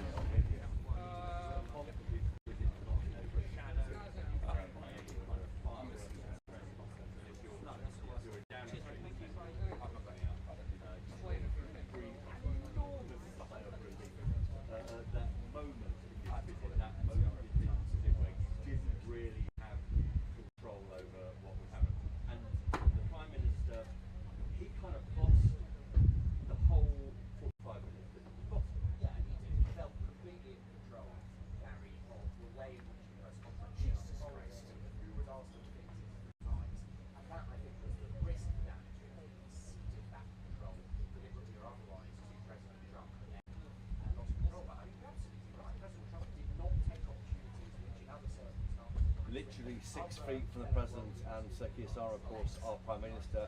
It seemed very friendly. I think the two appear to get on very well. They've met, by my count, once every 8 weeks since he became President. So they meet quite a lot, and they have forged this rather unusual relationship between two such different politicians, one from the left, Sir Keir Starmer, one from the right, of course, the President of the United States. But they roamed across all sorts of areas there. A big issue coming up, I thought, the American journalists asking a question about Palestine this weekend to Sir Keir Starmer. Are you waiting until the guy next to you leaves the country on Air Force One before you recognise the state of Palestine? That was awkward, I think, for Keir Starmer, but the slap on the back was very welcome, according to number 10 aides. Clearly, when Keir Starmer said we're not going to have Hamas running Gaza, that can't happen. That was a big slap on the back, and that wouldn't happen with the recognition of Palestine. Difficult questions on issues of freedom of speech. Sir Keir Starmer there saying we are the home of free speech and making those points, but asked twice about that. He gave that answer. But I thought the most interesting answer, I think, was one about small boats. What would you do to stop the boats? And the answer from Donald Trump, while it had much more bang for its buck than Sir Keir Starmer. Here's what the answer was.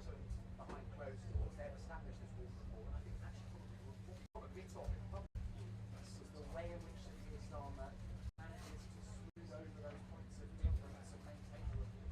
Yeah, I think that's actually right. I mean, we saw some elements of Donald Trump in terms of some of the things that he returns from time to time again, which will be a bit bewildering to our viewers watching. There's this whole question about Joe Biden's use of the auto pen.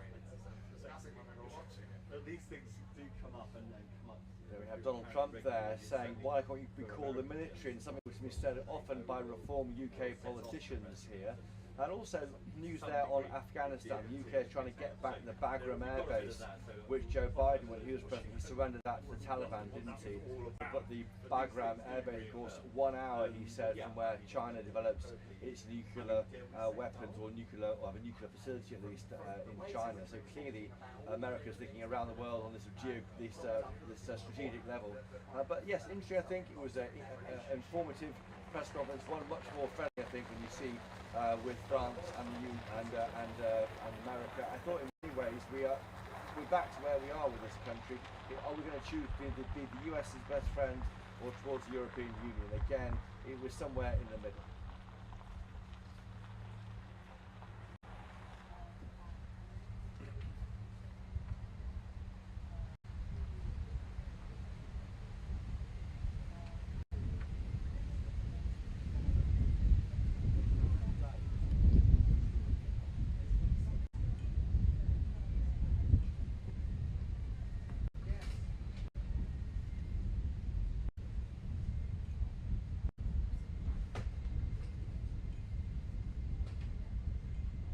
You would want to.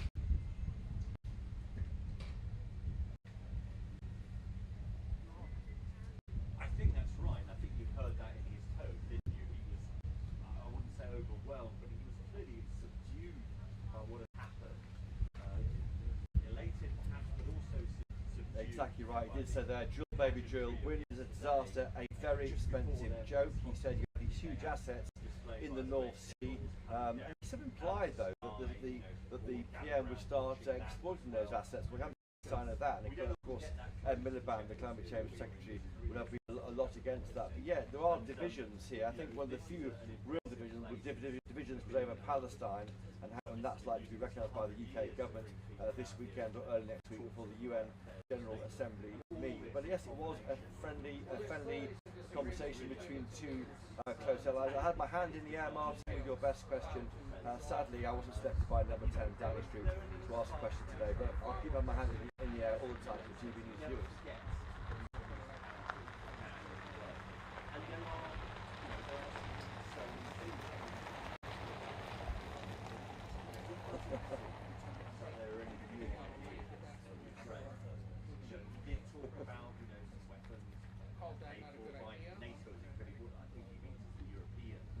I thought though. So there's maybe some movement on that. Well, I thought the question, I mean, Beth Jones' question was brilliant, of course. It was asking about the issue of Christianity, and the America is a big issue in America, laying out your faith on your sleeve. We don't do it so much amongst our leaders. But I did hear, I never heard Sir Keir Starmer say that I am a Christian. I've been Christian all my life. He said he had been christened, and that's not what we hear from him. We do know that, of course, he observed the Jewish faith on Friday with his wife, Lady Starmer. But I think I've never heard him do God, if that's how you describe those remarks. And that was quite interesting. And I think Beth Turner pressed him, of course, on issues of freedom of speech, which was so important to us.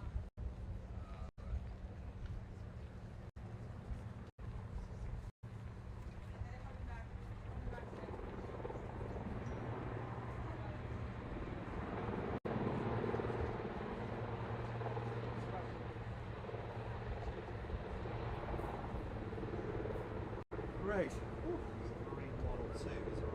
Yeah, you hit the plane at the.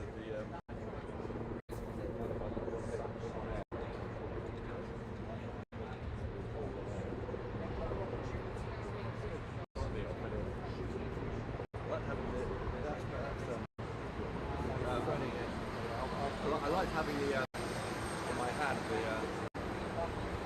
stick. It looked good that day. Oh, really?